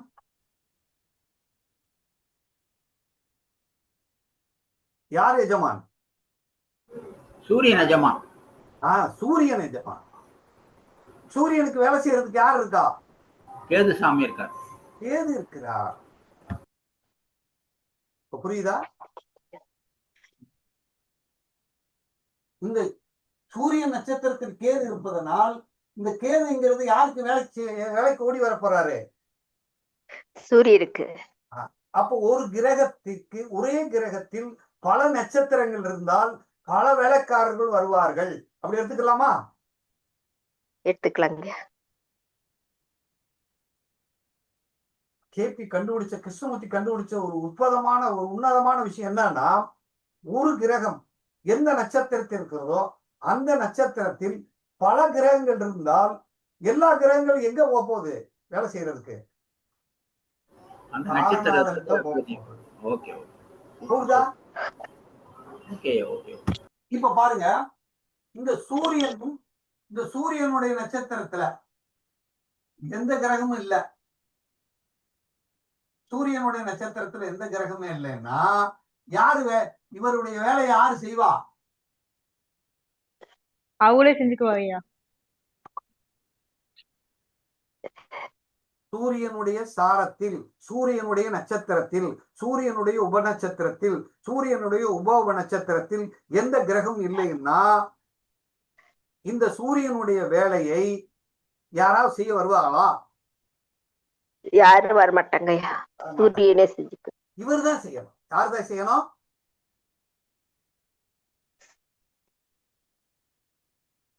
புரியுதா? இந்த பாயிண்ட் புரிஞ்சாங்கன்னு பாருங்க. கேபி உங்களுக்கு புரிஞ்சிச்சுன்னு அர்த்தம். இப்ப பாருங்க, குருவுடைய சாரத்தில் நல்லா பாருங்க, குருவுடைய சாரத்தில் புதன் இருந்தாலோ, குருவுடைய சாரத்தில் புதன் இருந்தாலோ, நல்லா கவனிங்க, குருவுடைய சாரத்துல புதன் இருந்தாலோ,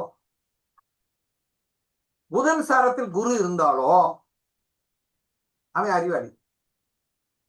புரியுதான் பாருங்க ஐயா.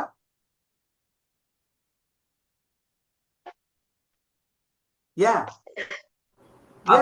சொன்னோம்? ஆமா ஆமா. ஏன்னா குரு அது புதன், குருவும் புதனும் சேரும்போது பேரறிவா மாறுது. புதன்ங்கிறது என்னென்ன? மாணவன். மாணவன். ஓகே. குருங்கிறது ஆசிரியர். ஆசிரியர். புதன்ங்கிறது படிச்சுக்கிறது. குருங்கிறது சொல்லி தர்றதுக்கு. அப்ப அறிவாளி தானே. Okay, natural. இவங்க 2 பேரும் ஒண்ணாயிட்டாங்கன்னா ஓகே. நல்லா கவனிக்க பாருங்க. சனி வந்து சுக்கிரனுடைய நட்சத்திரத்தில் இருந்தால், சனி வந்து குருவுடைய நட்சத்திரத்தில் இருந்தா பணக்காரன். ஏன்? சனிங்கிறது கர்மா, சனிங்கிறது தொழில். அவர் யாருடைய சாரத்தில் இருக்காரு? பணத்தை கொடுக்கக்கூடிய கிரகத்தின் சாரத்தில் இருக்கிறாராவது பணக்கார். இது புரியுதா? ஓகே ஓகே, இது நல்ல பாயிண்ட் தான். Okay okay. அதாவது சுக்கிரன் சாரம் இல்லைன்னா குரு சாரத்துல சனி இருந்துட்டா பெரிய ஆளு. சில்லறை கையில இருக்கும். Okay okay. சில்லறை இருக்குமா இருக்காதா? ஆமா ஆமா, இருக்கும். எப்படி உங்களுக்கு கேள்வி இப்படி புரிய வைக்க கொண்டு வரேன் பாருங்க. ஓகே, பார்த்த உடனே புரிஞ்சுக்கலாம். இப்போ நம்ம மனசுல அந்த ஐடியா வந்துடணும். சூரியனுடைய சாரத்தில் எந்த கிரகம் இருக்கோ அவன் அதிகாரம் பண்ணுவான். ஆமா. சூரியனுடைய கிரகத்தில் யார் இருக்காங்களோ அந்த கிரகத்தின் காரகத்துவம் அதிகாரம் பண்ணுவாங்க, ஆளுமை செய்வாங்க, இரக்க குணம் உள்ளவராக இருப்பாங்க, நிர்வாக திறம் உள்ளவராக இருப்பாங்க. இப்ப எனக்கு குரு போய் சூரியனுடைய சாரத்தில் இருந்தா என் பிள்ளை எப்படி இருப்பேன்?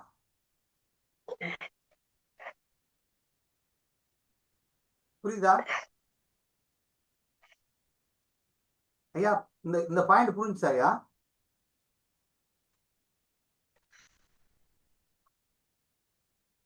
ரைட். இப்போ உங்களுக்கு கேபிக்கு வரப்போறேன். இது வந்து நம்ம எப்படி இந்த சாரத்தை சொல்லிட்டோம். இப்ப சூரியன் போய், இப்ப இதுல என்ன எழுதிட்டேன்? சூரியன் போய் கேது போய் சூரியனுடைய சாரத்துல இருக்கு. கேது சூரியனுடைய சாரத்துல இருந்தா யாரா மாற போறாரு? கேது சூரியனா மாறப்போறார். நம்ம கேபில என்ன சொல்றோம்? ராசா நீங்க என்ன வச்சிருக்கீங்க கையிலன்னு கேக்குறோம். இந்த சூரியன் சொல்றாரு நான் கையில வந்து 1 வச்சிருக்கேனுங்க. அப்படின்னா இந்த 1ஆம் பாவம் யாருக்கு போக போகுது? யாருக்கு போயிடும்? சூரியனுக்கு போயிருக்கா? சூரியனுக்கு போயிடும். பாருங்க, இந்த சூரியன் வந்து 1ஆம் பாவத்துக்கு அதிபதி. இப்ப இந்த கேது பத்தி பேசுறோம். கேது போய் சூரியனுடைய சாரத்துல இருக்காரு. இந்த 1 வச்சிருக்காரு. இந்த கேது வந்து 5ன்னு வச்சிருக்காரு. இப்ப இந்த 1ஆம் பாவ காரகத்துவம் யாருக்கு போயிடும்? 5க்கு போயிடும். 5க்கு போயிருக்கா? 5க்கும் போயிடும், கேதுக்கு போயிருமா? ஆமாய்யா. இப்ப புரியுதா? இப்ப கேதுங்கிறது இந்த 1ஆம் பாவத்தினுடைய காரகத்துவத்தை அனுபவிக்க போகிறது. கேதுன்னா 1ஆம் பாவங்கிறது என்னது? தனித்திறமை. 1ஆம் பாவங்கிறது தனித்திறமை, சிறப்பான இயல்புகள் கொண்டுள்ளது. சுய சிந்தனை உள்ளவர்களாக இந்த கேது மாறுவாங்க இல்லையா? மாறுவாங்க. இது புரிஞ்சா? இப்ப நீங்க சொல்லுங்க, நல்லா சொல்லணும்.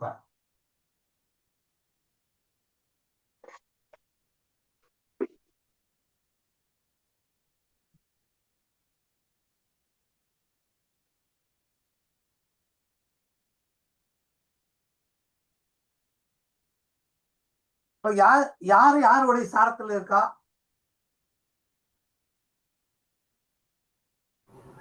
குரு சனியோட சாரத்துல இருக்காரு. அப்ப சனியினுடைய கேரக்டர் யாருக்கு போகுது? குருவுக்கு போகுது. குருவுக்கு போகும். இப்ப நம்ம கேபில என்ன சொல்றோம்? இந்த சனி 8ஆம் பாவத்தை வைத்திருக்காருன்னு பாக்குறோம். சனி 5ஆம் பாவத்தை வச்சிருக்காரு, குரு வந்து 1ஆம் பாவம். இப்ப சொல்லுங்க.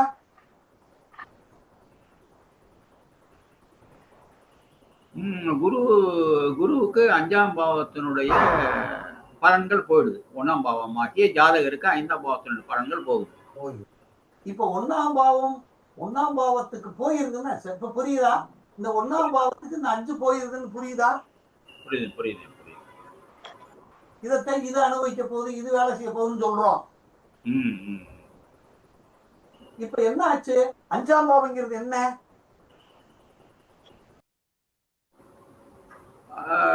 சந்தோஷம், குழந்தைகள், தனித்திறமை, ஆழ்ந்த அறிவு. இதெல்லாம் யாருக்கு போகுது? 1ஆம் பாவத்துக்கு போகுது. 1ஆம் பாவத்துக்கு. ஓகே. இப்ப நம்ம கிரகங்களா பார்த்தோம், இப்ப பாவங்களா பார்க்கிறோம். இப்ப பாவத்தையும் கிரகத்தையும் சேர்த்து சொல்ல போறோம். அஞ்சாம் பாவங்கிறது சனியா இருக்கு. அஞ்சாம் பாவங்கிறது ஆழ்ந்த அறிவுன்னு சொன்னீங்க, திறமைன்னு சொன்னீங்க. அது சனியா இருக்கிறதுனால சனி எப்படிப்பட்டதா இருக்கும்? ஸ்லோவா இருப்பாரு, கொஞ்சம் மந்தமா இருப்பாரு. ஓ மந்தமா இருப்பார். காலதாமதம். அந்த அறிவு எப்படிப்பட்டதா இருக்கும்? ஸ்ட்ராங்கானதா இருக்கும். அவசரம் இல்லாம நிதானமா. Okay okay. அப்படி சொல்லணும். நிதானமா போகும். கொஞ்சம் கொஞ்சமா அந்த அறிவு என்ன செய்யும்? டெவலப். ஸ்ட்ராங் படுத்திக்கும். அப்ப சனியினுடைய காரகத்துவத்தையும் இந்த அஞ்சாம் பாவத்தினுடைய தனித்திறமையும் அந்த இயல்புகளையும் சேர்த்து, இப்ப குழந்தை எப்படி இருப்பாரு? இப்ப விளையாட்டு, இப்ப அஞ்சாம் பாவம்னா விளையாட்டுன்னு சொன்னீங்க. அவர் அஞ்சாம் பாவங்கிறது சனியா இருக்கிறதுனால பழைய விளையாட்டு விளையாடுவார். சடுகுடு விளையாடுவானா? ஆமாங்க.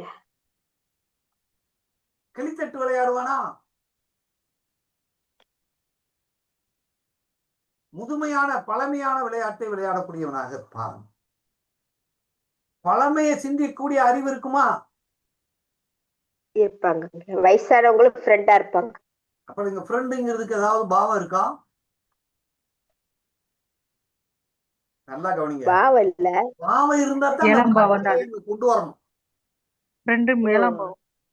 இங்க ஃப்ரெண்டு அப்படின்னு சொன்னோம்னா தன்னுடைய ஏழாம் பாவம் வரணும். இங்க பாருங்க, தன்னுடைய தனக்கு ஃப்ரெண்டுங்கிறது எந்த பாவம் அப்படின்னா அந்நியோன்யமான ஃப்ரெண்டு அப்படிங்கிறது 11ஆம் பாவம். ஓ சரிங்க. அந்நியோன்யமான ஃப்ரெண்டுங்கிறது அதாவது அடுப்பறையில வந்து போயிட்டு போறான்னு வச்சுக்கோங்க, அது நலம் விரும்பி 11ஆம் பாவம். ரோட்ல வச்சு ஃப்ரெண்டா இருந்தானா 3ஆம் பாவம். ஒரு போக்குவரத்து போறோம் இல்லையா, தற்காலிக நண்பர்கள் 3ஆம் பாவம். தாம் வேலை செய்யற இடத்துல தன் தெருவிலோட இருக்கிறவங்க 7ஆம் பாவம். இப்ப வந்திருக்கா? வரல, 5 தான் வந்திருக்கீங்க. 1 5. கிரககாரகமும் பாவகாரகமும் இல்லாத விஷயத்தை நீங்க என்ன செய்யக்கூடாது? பேசக்கூடாது. புரியுதா இப்ப எப்படின்னு? புரியுது. இப்ப பாருங்க, உல்லாசம்ங்கிறது 5ஆம் பாவம். இந்த உல்லாசம்ங்கிறது 5ஆம் பாவம். பரிச சுகம்ங்கிறது 5ஆம் பாவம். இப்ப சனி வந்ததுனால இவன் உல்லாசமா எப்படி இருப்பான்னா, வேகமா உல்லாசப்படுவானா, வேகமா பரிச சுகத்தை அனுபவிப்பானா, நிதானமாக அனுபவிப்பான். எப்படி சொல்லணும்? நிதானமாக. எப்படி சொல்லணும்? நிதானமாக. அப்படின்னா புரிஞ்சுச்சா? Okay okay okay. இந்த பாயிண்ட். 5ஆம் பாவம்ங்கிறது நிதானம். 5ஆம் பாவம்ங்கிறது ஸ்லோவா, டிலே. சனிங்கிறது டிலே.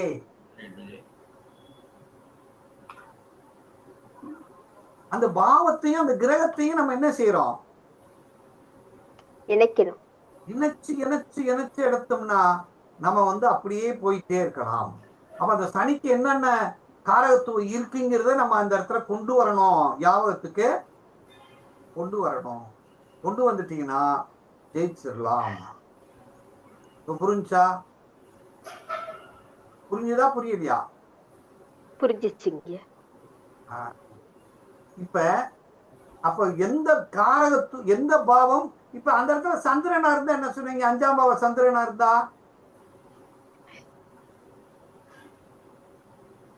சொல்லுங்க. கொஞ்சம் அவசரப்படுவாரு, அப்பப்ப சிந்தனையை மாத்திக்குவாரு. அடிக்கடி எப்படி இருப்பாரு? அடிக்கடி ஒரு வார்த்தை இருக்கா இல்லையா? ஆமாங்க. சூரியன்னா சீராக, சூரியன்னா சீராக, ஸ்டெடி. அப்ப அந்த சனி எங்க இருக்காரோ அதைத்தானே சொல்லணும். ஆமாங்க. சனி 5ஆம் பாவத்தில் இருக்காருன்னா அந்த 5ஆம் பாவத்துக்குள்ள காரகத்துவத்தை தான் நம்ம இந்த இடத்துல கொண்டு வந்து வைக்கணும். 5ஆம் பாவங்கிறது ஈர்ப்பு தானையா? ஈர்ப்பு தானே, விருப்பம் தானே. அப்ப அவ வீட்டுல வேலை செய்யறவன் நல்லா விரும்புவாரா? ஒரு தொழிலாளர்களை விரும்புவானா? நேசிப்பானா? வயதானவர்களை நேசிப்பானா? ஆமாங்க ஆமா. புராதனமான விஷயங்கள் என்பது சனியா? பழமை விரும்பி மொத்தத்துல. மதிப்பு குறைந்தவர்களை, ஆ, முன்னோர்கள் வசித்த இடம், முன்னோர்கள் ம். வசிக்கக்கூடிய அந்த இடமெல்லாம் என்னது?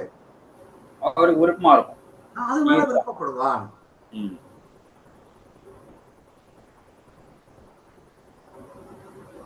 அப்படின்னு அர்த்தம். புரிஞ்சதா? புரியுது. அப்ப ஒவ்வொரு பாவத்துக்குள்ளேயும் நம்ம இப்ப கொண்டு போய் இந்த கிரகத்தையும் வச்சிடலாம். இப்ப புரிஞ்சா என்னென்ன வைக்கணும், எதை நம்ம அதோட இணைச்சு சொல்லணும் அப்படிங்கிற கான்செப்டை நம்ம புரிஞ்சுக்கிறணும். சரி, இத எப்ப இதுல பரிகாரம்ங்கிறதா நீங்க டெவலப்மெண்ட் பண்ணணும். கோயில் பரிகாரங்கள் அதுல நீங்க சொல்லணும். இப்ப உதாரணமாக நெருப்பு ராசியா வந்துச்சு அப்படின்னா ஊதுபத்தி, யாகம் வளர்க்கறது, வெளிச்சம் போடுறது, இந்த மாதிரி ஏதாச்சும் கொடுக்கலாம் இல்லையா? விளக்கு போடுறது. ஆமா. நீரா இருந்தா, நீர் ராசியா வந்துச்சுன்னா எண்ணெய், பால், மோர், தயிர் இது கொடுக்கலாமா இல்லையா? கொடுக்கலாங்க. காற்று ராசியா இருந்தா என்ன செய்வீங்க?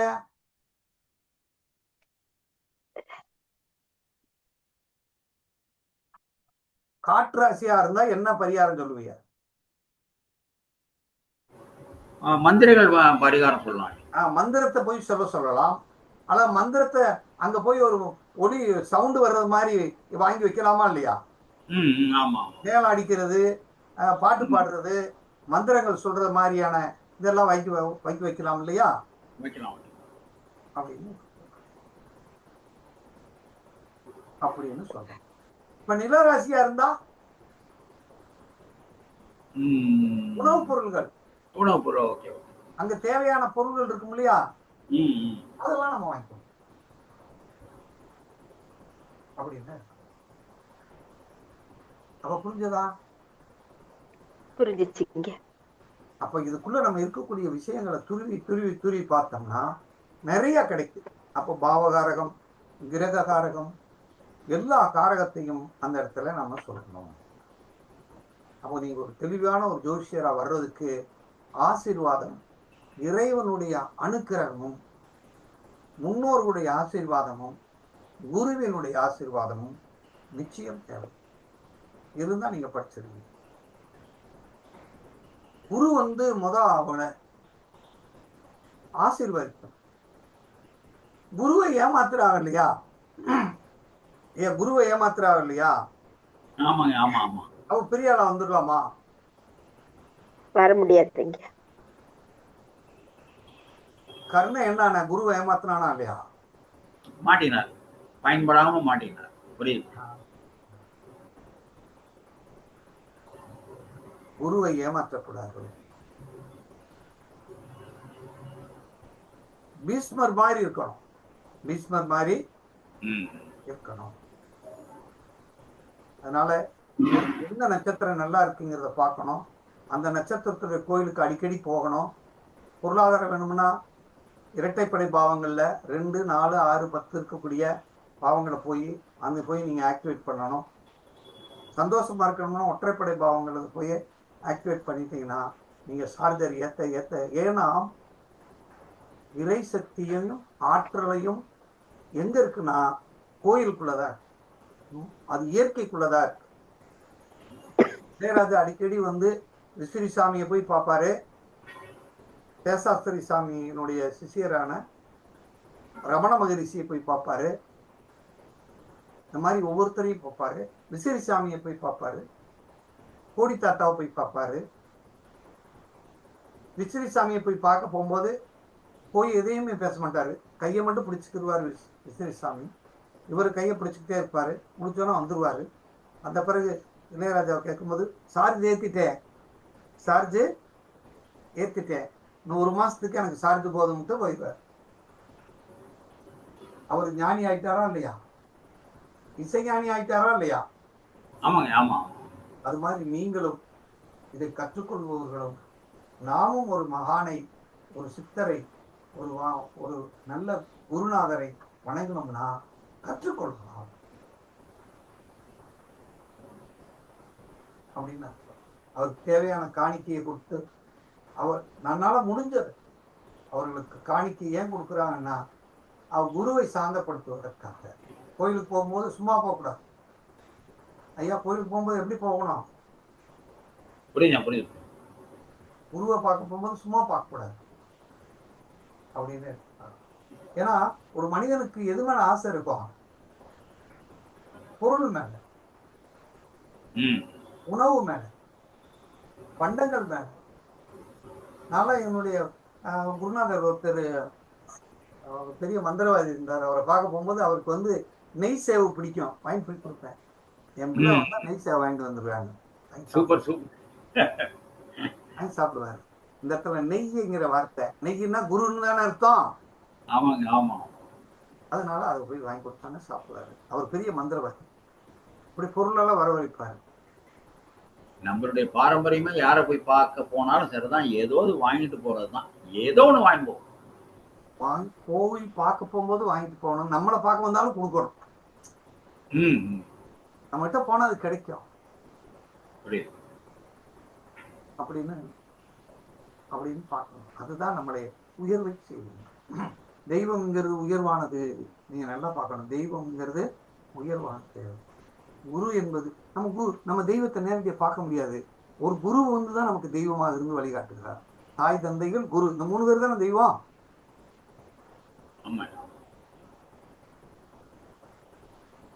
அதனால அவர்களை நம்ம ஆசீர்வாதம் இருந்துச்சுன்னா நமக்கு 100% கிடைச்சிடும். எனக்கு ஒரு சந்தேகம்னா யார்கிட்ட போய் கேட்பீங்க? குருகிட்ட தானே கேட்க முடியும். எனக்கு ஒரு டவுட் வருது, இது எப்படின்னு. இப்ப இது புரிஞ்சு வச்சா இல்லையா? ஒரு கிரகம் எந்த கிரகத்தோட சேர்ந்து இருக்கோ அந்த கிரகத்தினுடைய காரகத்துவம் வந்துருது.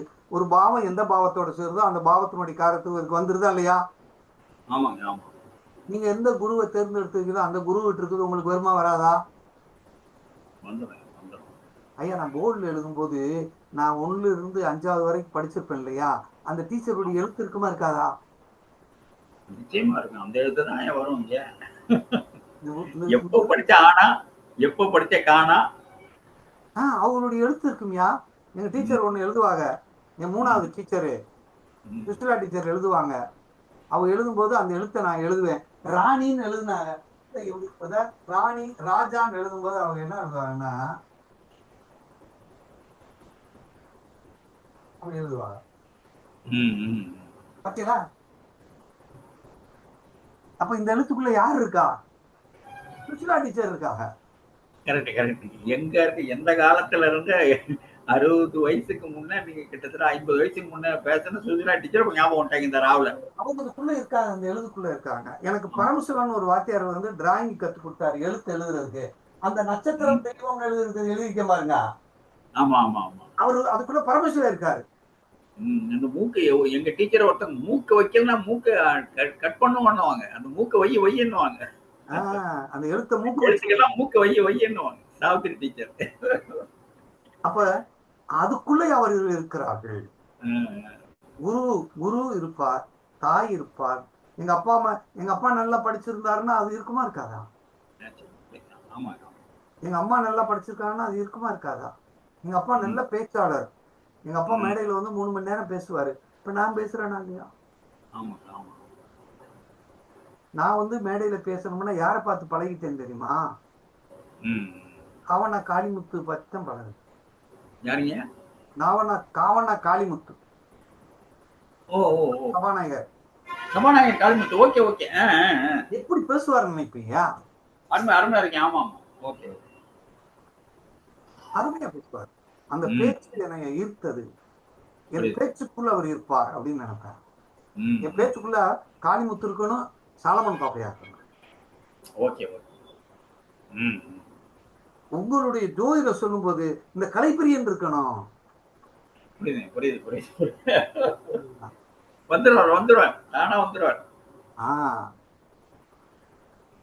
அதுதான் நீங்க செய்யக்கூடிய அந்த எனக்கு செய்கின்ற ஒரு காணிக்கை. நீங்கள் எனக்கு கொடுக்கக்கூடிய குரு காணிக்கை. நீங்க பணம் கொடுக்கறதை விட இதுக்குள்ளதான் இருக்கு.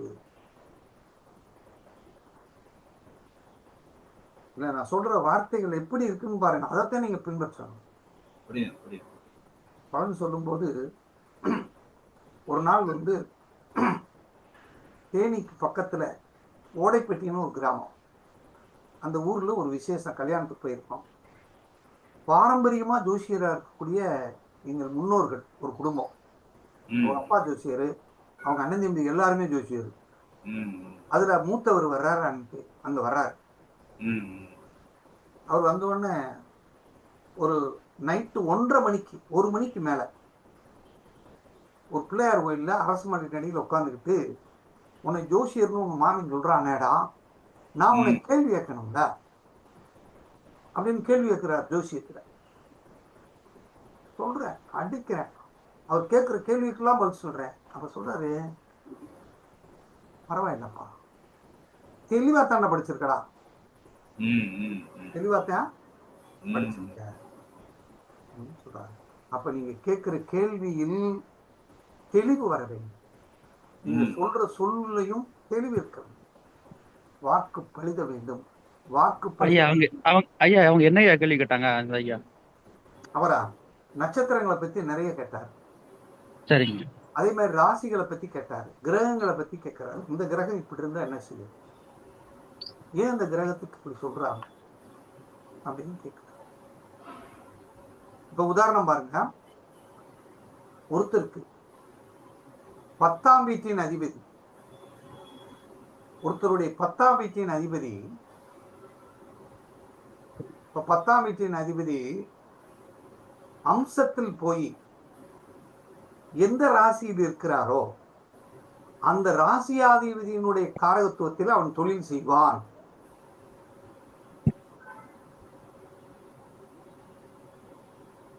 லக்னத்துக்கு 10 குடையவனும் சந்திரனுக்கு 10 குடையவனும் சூரியனுக்கு 10 குடையவனையும் பார்க்க வேண்டும் அப்படின்னு அடிச்சோம். வெரி குட் அப்படின்னாரு. அதெல்லாம் மறைஞ்சு போச்சுங்க. அதெல்லாம் மறந்து போச்சு, மறைஞ்சு போச்சு இப்போ அந்த அம்சத்தை பாக்குறது. ஆனாலும் இன்னும் பார்த்துட்டு இருக்கோம். நானும் அப்பப்போ பாக்குறது தான். அருமையான பாட்டு, இது சுலபமா கிடைச்சிடும் சமயத்துல. அப்ப இப்ப நம்ம படிக்கிறது இப்படி எல்லாம் படிக்க தேவையில்லை. இப்ப நான் உங்களுக்கு சொல்லித் தர்றது என்னன்னா, எந்த கிரகம் எந்த கிரகத்தை தொடுகிறது, நட்சத்திர ரீதியா அந்த கிரகத்தை தொடுகிறது, உபநட்சத்திர ரீதியா எந்த கிரகத்தை தொடுகிறதோ, அந்த கிரகம் என்ன பாவத்தை வைத்திருக்கிறதோ அந்த பாவத்தை இந்த இது என்ன பாவம் வச்சிருக்கோ அது 2 பேரும் சம்பந்தம் பண்ணிக்கிறாங்க. புரியுது. இதுதான் சம்பந்தம். எந்த பாவமும் கெட்டதல்ல, எந்த பாவமும் கெட்டதல்ல. எந்த பாவம் இருக்கோ அந்த பாவத்துக்கு தகுந்தாப்புல நீங்க நடந்து கொள்ளணும். 8ஆம் பாவம் உங்களுக்கு 1 8ஓட தொடர்பா இருந்தால் உங்கள் கையில் எந்த பணத்தையும் எதையும் வச்சுக்கிறாம மனைவி கிட்ட நீங்க கொடுத்தீங்கன்னா நீங்க ஜெயிச்சிருவீங்க. ஐயா அப்படின்னு மனசுல வச்சுக்கணும். 12ஆம் பாவம் 1ஆம் பாவம் 12ஆம் பாவம் இருக்கிறதெல்லாம் டெபாசிட் பண்ணிட்டீங்கன்னா உங்ககிட்ட பணம் விரயம் ஆகாது. எப்படி நாங்க பண்றது? நீந்தாதானே பண்றது. இருந்தால் ஓகே ஓகே பிரச்சனை இல்லை அப்படின்னு எடுத்துக்கலாம். சரியா? சரி, இப்ப நீங்க ஒவ்வொருத்தரா கேள்வி கேட்கணும். ஏதாவது கேள்வி கேட்கணும்னா அந்த கேள்வி கேட்கணும், அதுக்கு பதில் சொல்லணும்.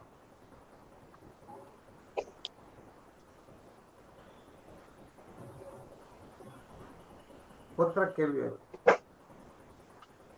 ஐயப்ப, நம்ம தெய்வம்லாம் எடுக்கிறோம் இல்லைங்களா ஒரு இதுக்கு, 2-3 கோயில் வருது, அப்ப என்ன பண்ண முடியும்?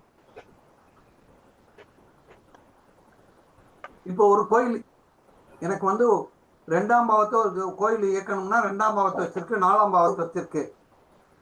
அதே மாதிரி இன்னும் அதே 2ஆம் பாவம் 4ஆம் பாவம் ஒரு நட்சத்திரம் வச்சிருக்குன்னா எந்த கோயிலுக்கு பக்கத்தில் இருக்கோ, எந்த கோயிலுக்கு போகணும்னு அந்த தூரத்துக்கு இல்லாம பக்கத்துல இருக்கோ அந்த கோயிலுக்கு முதல் போக சொல்லுங்க.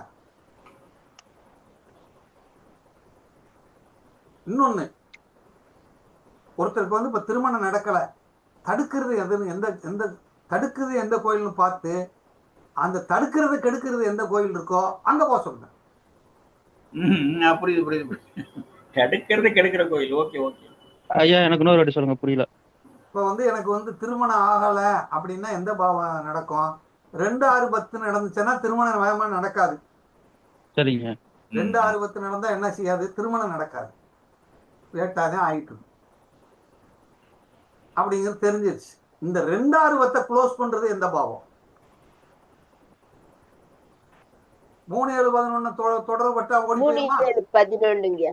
3 7 3 7 11. 11 போய் ஒற்றை பண். 3 7 11 போய் ஆக்டிவேட் பண்ணா இது ஓடி போயிருமா? ஓடி போறீங்க. நல்ல கவனமா சொல்லணும். அதுல ஸ்ட்ராங்கா உள்ளதை சொல்லிட்டோம்னா நீங்க சொல்றது நடந்துரும்.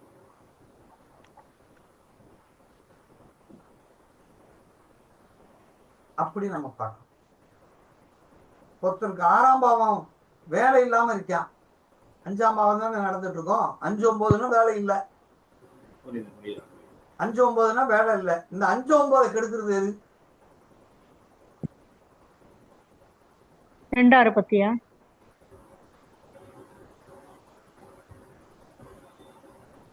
ஆறு எட்டு 12ங்க.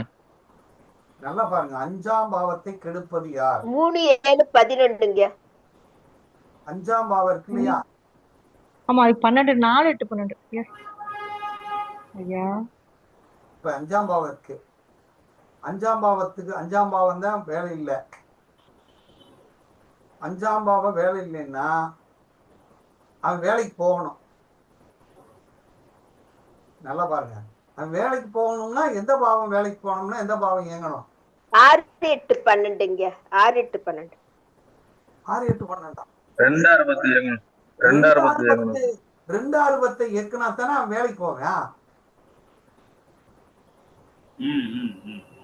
இப்ப நல்லா புரிஞ்சுக்கிறணும், அவன் வேலைக்கு போகணுங்கிறத இங்க குறிக்கோள். 5ஆம் பாவத்தையும் 9ஆம் பாவத்தையும் 9ஆம் பாவத்துக்கு எடுக்கணும்னா 4ஆம் பாவத்துக்கு போனான்னா 9ஆம் பாவம் கெட்டு போகும்ல.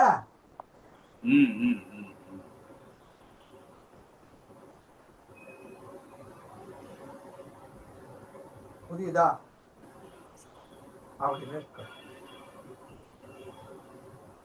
இப்ப இந்த மாதிரி நம்ம ஒண்ணு பார்க்கணும், பார்த்து நீங்க அதை செய்யணும். நேரடியா முயற்சி பண்ணுவோம். முயற்சி பண்ணாருனாக்கா அவருக்கு விரோதி யாருன்னு தேடி கண்டுபிடிச்சு அவரை வச்சு கொஞ்சம் ட்ரை பண்ணுவோம். யாருக்கு எது தடுக்குதோ, தடுக்கிறவனை கெடுத்தோம்னா சரியா போகுமா? ஆமா ஆமா ஆமா. அதே மாதிரி கொடுக்கிறவனை போய் பிடிச்சோம்னா நமக்கு கிடைச்சிருமா? கிடைச்சிடும் கிடைச்சிடும். அது நேரடி. கொடுக்கிறவனை பிடிக்கணும். ஒருத்தருக்கு பரிகாரம் சொல்றீங்க, தடுக்கிறவன் கோயிலுக்கு போறோம், கொடுக்கிறவன் கோயிலுக்கு போயிடும். கொடுக்கிறவன் கோயிலுக்கு முதல் போயிட்டு தடுக்கிறவன் கோயிலுக்கு அப்புறம் போயிடக்கூடாது.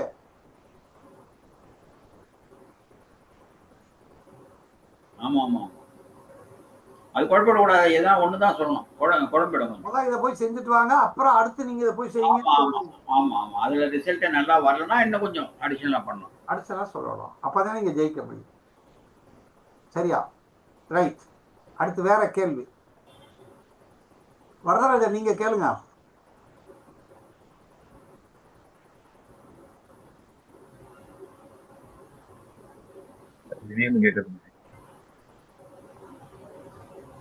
வரதராஜன்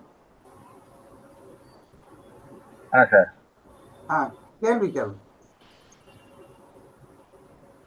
இப்போ உதாரணத்துக்கு ஒரு ஜாதகத்துல 9ஆம் பாவம் 10 12 அப்படிங்கிற தொடர்பு வச்சிருக்கு. சரி, அப்படின்னா இந்த 9ஆம் பாவத்தின் ரீதியா என்ன அந்த ஜாதகருக்கு கிடைக்க போகுது? இப்ப அவர் கேள்வி இருக்கிறார் பாருங்க, நல்லா கவனிங்க. 9ஆம் பாவம் 10ஆம் பாவத்தோடையும் 12ஆம் பாவத்தோடையும் தொடர்பாயிடுச்சு.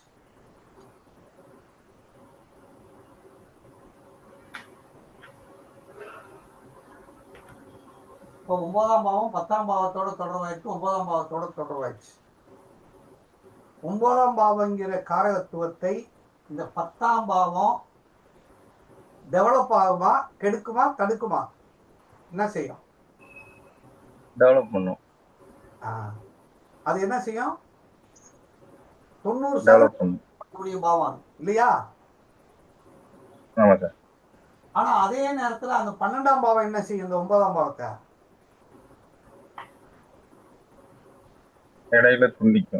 இடையில துண்டிக்கும், முக்காவாசி கெடுத்துடும், காவாசி தானே எங்க விடும்? அப்ப இந்த 12ஆம் பாவத்தை இந்த 9ஆம் பாவங்கிறது என்னது? உயர்கல்வி தானே. ஒரு சின்ன பையலா படிக்க வர்றியா, ஒரு +2 முடிச்சுட்டு இருந்தா உயர்கல்வி, அது 12ஆம் பாவமா இருக்கு, 10ஆம் பாவமா இருக்கு. இப்ப வெளிநாடுல போய் படிச்சானா படிச்சிருவானா?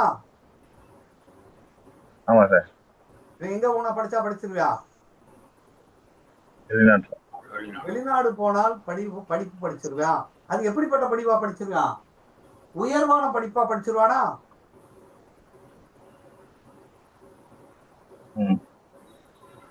படிச்சிருக்கான்னா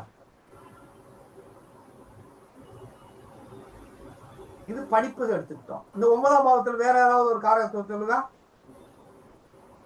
ஒப்பந்தம் எடுத்துக்கணும். ஒப்பந்தம்னா 3ஆம் பாவம். ஒப்பந்தம்னா 9ஆம் பாவம். 9ஆம் பாவம் என்ன? 9ஆம் பாவத்துக்குள்ள ஏதாவது ஒரு காரத்துவம் இருக்குது. 3ஆம் பாவங்கிறது ஒப்பந்தம், டாக்குமெண்ட், ரைட்டிங்கு, பேனாவை பிடிச்சி எழுதுனா எல்லாமே 9ஆம் பாவம். 3ஆம் பாவம். முன்னோர்கள்லாம் 9வது.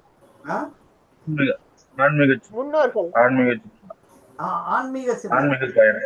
நல்லா பாருங்க, ஆன்மீக சிந்தனைன்னு ஒரு வார்த்தை. இறை அருள், குரு. 9ஆம் பாவங்கிறது இறை அருள், ஆன்மீக சிந்தனை. இந்த ஆன்மீக சிந்தனையை 10ஆம் பாவம் டெவலப் பண்ணுது. 12ஆம் பாவம் என்ன செய்யுது? சோம்பேறி ஆக்குமா? ஆனா தியானம் பண்ணான்னு வச்சுக்க,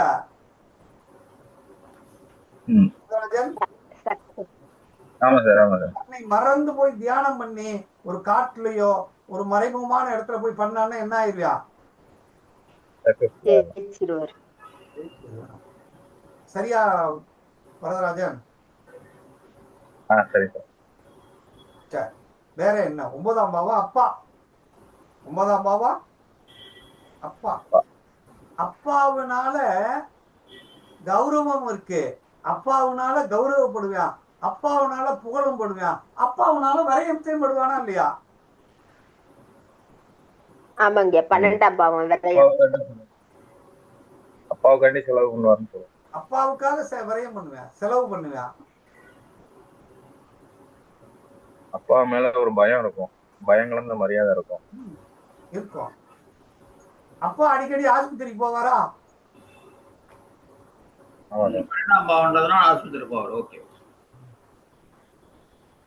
அப்பா அடிக்கடி வெளிநாடு போலாமா? இவனை விட்டுட்டு போவாரா இல்லையா? அப்படின்னு இப்படி நம்ம அந்த பாவ காரகத்துவத்தையும் இந்த இதோட அப்படி விழிச்சு சொல்லிடணும் அப்படின்னு அர்த்தம். இதே மாதிரி வேற ஏதாவது கேளுங்க.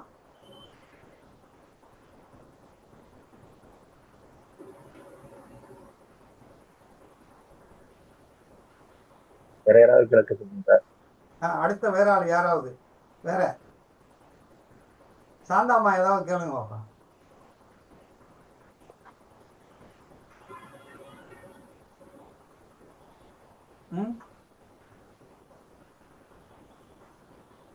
சாந்தாமா எல்லாருக்கும் 12ஆம் பாவம் வேலை செய்யுதுன்னு நினைக்கிறேன் சார். எல்லாருக்கும் அமைதியாயிட்ட, கூச்சம், தயக்கம். 12ஆம் பாவம் இருக்கு பாருங்க.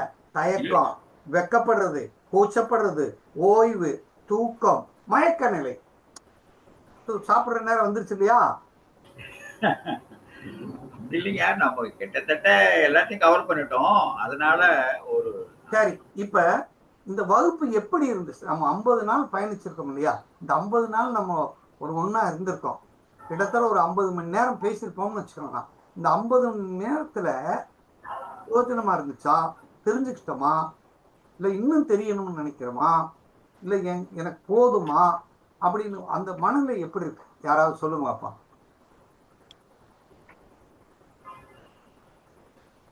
ஐயா இன்னும் எனக்கு சில ஆய்வுக்காண்டி இன்னும் தெளிவுகள் தேவைப்படுது சார். தேவை. அது என்ன அப்படிங்கறது பூரா என்ன செய்யணும்? நோட் பண்ணி வச்சுக்கணும். நோட் பண்ணி வச்சுக்கிட்டு ஜாதகத்தை பார்க்கும்போது இது இன்னும் எனக்கு புரியல, எனக்கு புரியலன்னு கேட்கணும். அதை ஒரு வீடியோவா போடணும். அதை ஒரு கேள்வி பதில் மாதிரி வீடியோ போடணும். நம்ம குரூப்ல இந்த குரூப்ல இந்த இந்த உபநட்சத்திர குரூப்ல எப்பயுமே கேள்வி கேட்டுட்டே இருக்கணும். ஓ இதுலயே சரி, நீங்க கேட்கலாமாங்க டெய்லியும்? இந்த குரூப் அப்படியே அழிக்காம அப்படியே வச்சுக்கிருவோம். ஒரு ஒரு சரிங்க. நீங்க ஒரு அலோவ் பண்ணுங்க, கண்டிப்பா ம், ஒரு கொடுத்தரலாம். ஒரு 3 மினிட்ஸுக்கு அலோவ் பண்ணுங்க. நாங்க கேள்வி கேட்டு பதில் வாங்குறோம். சரி அப்படி வச்சுக்கலாமா வரதாங்க? ஆமா அப்படி சார், ஆமா சார். இந்த ஐடியா அருமையா கொடுத்துருக்கீங்க. அந்த ஐடியா வேலை செய்யும். நம்ம எல்லாம் செயல்படலாம். சரி ஐயா இப்ப நாங்க ஒரு ஜாதகம் பாக்குறோம் அப்படின்னாக்க எங்களுக்கு அந்த இதெல்லாம் எப்படிங்க இப்ப நாங்க எடுக்கிறது? இந்த இப்ப சொல்றேன். நீங்க 27 நட்சத்திரத்துக்கும் எத்தனை இப்போ பாவம் கையில வச்சிருக்கு? நல்ல நல்ல பொறுங்க. இப்ப என்ன செய்ய போறோம்னா, உங்ககிட்ட சாஃப்ட்வேர் கிடையாது. நல்லா கிடையாது. கவனிங்க. ஆமா. சாஃப்ட்வேர் இல்ல. நீங்க ஒரு ஜாதகத்தை பார்க்க போறீங்க அப்படின்னா, இந்த ஜாதகத்துக்கு சாஃப்ட்வேர் ஒருத்தருக்கு இந்த ஜாதகத்தை சொல்லணும்னா எவ்வளவு காசு வாங்கலாம்? அது ஒவ்வொரு இடத்துல ஒவ்வொரு மாதிரிங்க. இல்ல நீங்க என்ன செய்யணும்னா, இந்த ஸ்டாண்டர்டான ஜோதிடம் அப்படிங்கிற ஒரு பேரை உருவாக்கணும். இல்லையா வரதராஜன்? ஆமா சார், ஆமா சார். இந்த ஸ்டாண்டர்டான ஒரு ஜாதகத்தை நீங்க உருவாக்கணும். நீங்க குறைஞ்சது ஒரு 500 ரூபாயிலிருந்து 1000 ரூபாய் வரை வசூல் பண்ணீங்கன்னா இந்த ஜாதகம் வந்து இந்த இந்த இதுக்கு மரியாதை இருக்கு. இப்ப நான் வெளிநாட்டுல இருக்கிறதுனால அதுக்கு வாய்ப்பு கிடையாது சார். இல்ல அங்க நீங்க உள்ளவங்க செஞ்சாங்கன்னா நம்ம தான் ஹெல்ப் பண்ணணும். அல்ல நீங்க வெளிநாட்டில் இருக்கிறதுனால உங்களுக்கு வாய்ப்பு இல்லை. இந்த சாஃப்ட்வேர் நம்ம தயார் பண்ணி கொடுத்துருவோம். கொடுத்த பிறகு நீங்களே அதை பார்த்துக்கலாம். அதுக்கு முன்னாடி சாஃப்ட்வேர் வேணும் அப்படின்னா என்னை தொடர்பு கொண்டு ஒரு ஜாதகத்தை டயத்தை கொடுங்க. நான் அதை எடுத்து உங்களுக்கு பிடிஎஃப் அனுப்பி வைக்கிறேன். சரி சார், சரி சார். அது பிடிஎஃப் அனுப்பி வைக்கிறேன்.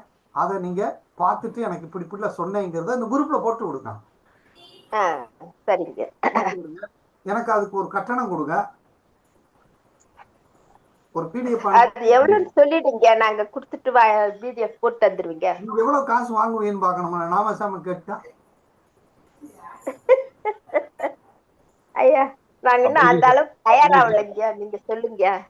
சார், உங்களோட பணிக்கான நிர்ணயத்தை நீங்க பண்ணிருங்க சார். அவங்க எவ்வளவு வேணாலும் அவங்க வாங்கிட்டு போட்டோம். அவங்க எவ்வளவு வேணாலும் வாங்கிக்கோ.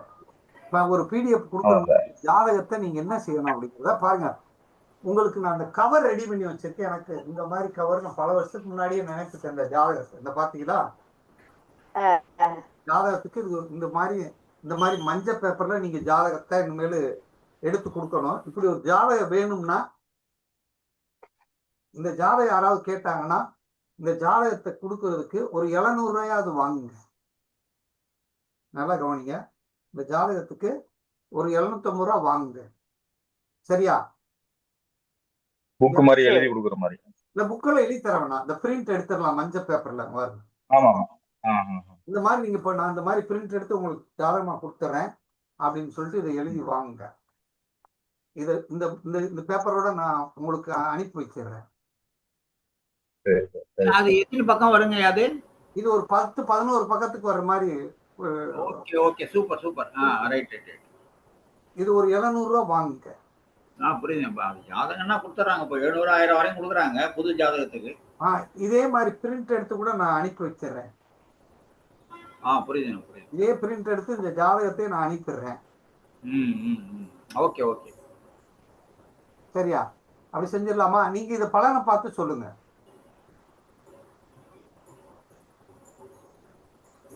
ஆமா சார், கையில பிடிஎஃப் ஃபைல் இருந்துச்சுன்னா பார்த்து பலன் சொல்லலாம் சார். பிடிஎஃப் பார்த்து நீங்க சொல்லுங்க. இந்த ஜாதகத்தை அவங்கவுங்க தனிப்பட்ட முறையில வாங்கிக்கிட்டோம். அவங்க ஜாதகமா வாங்கிக்க. இதே மாதிரி நான் உங்களுக்கு அனுப்பி வைக்கிறேன். அந்த அம்மா வந்து மல்லியம்மா சொல்லுங்க. உங்களுக்கு இது அனுப்பி வைக்கிறேன். சரி. ஜாதகத்தை போட்டு அனுப்பி வைக்கிறேன். சரியா? இதை நீங்க 1000 ரூபாய் வாங்கினாலும் வாங்குங்க, தப்பு இல்லை. சரியா? உங்களோட நிர்ணயத்துக்கு அவங்க நீங்க எவ்வளவு வேணாலும் வாங்கிக்கணும். 600 ரூபாய் கூட வாங்குங்க, 1000 ரூபாய் கூட வாங்குங்க.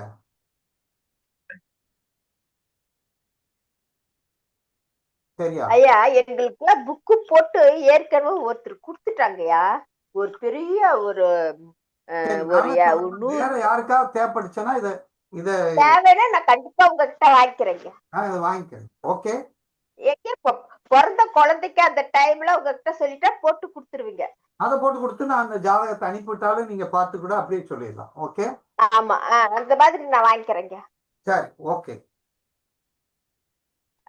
சரிங்க. சரி, ஓகே. வாழ்க வளமுடன். வேற எப்படி இருந்தது இந்த வகுப்பு? வரதராஜன், இந்த வகுப்பு எப்படி இருந்துச்சு? எதிர்பார்த்தது மாதிரி இருந்ததா?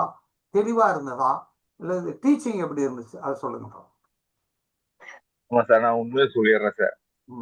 ஆரம்ப கட்ட காலத்துல வந்துட்டு ஒரு 4 வகுப்பு வந்து திரும்ப திரும்ப அதையே வந்து சொன்ன மாதிரி தெரிஞ்சிச்சு எனக்கு. அதுக்கு பிறகுதான் நம்மளோட கேஇ மெத்தட்ல நம்ம ஃபாலோ பண்ற மாதிரி வந்தது. இந்த 50 வகுப்புகள்ல வந்துட்டு எதையுமே வந்து வேஸ்ட்னு சொல்ல முடியாது. ஒவ்வொரு நாளும் ஒவ்வொரு தகவல் அப்படிங்கிற மாதிரி தோணுச்சு. கடைசியா முடிச்சதும் நல்லா சிறப்பா இருந்துச்சு. ஸோ இது வந்து இன்னும் மேலும் மேலும் வந்து கண்டினியூவா படிச்சுக்கிட்டே இருக்கணும் சார். ஜாதகத்தை இப்ப நம்ம படிச்சுட்டோம்னு ஒரு வாரம் பார்க்காம விட்டுட்டாலே கொஞ்சம் மறந்து போகும். ஆமா சார், எனக்கு தெரிஞ்ச இந்த குழுவுல இருக்கிறவங்க டெய்லி ஏதாவது ஒரு கேள்வியோ இல்ல ஏதாவது ஒண்ணு வந்து நீங்க இப்ப அலோவ் பண்ணிருக்கீங்க அந்த வாட்ஸ்அப் குரூப்ல, அதை செய்யும் போது அதை தொடர்ச்சியா இருக்கும் அப்படிங்கிறதா சார் என்னோட.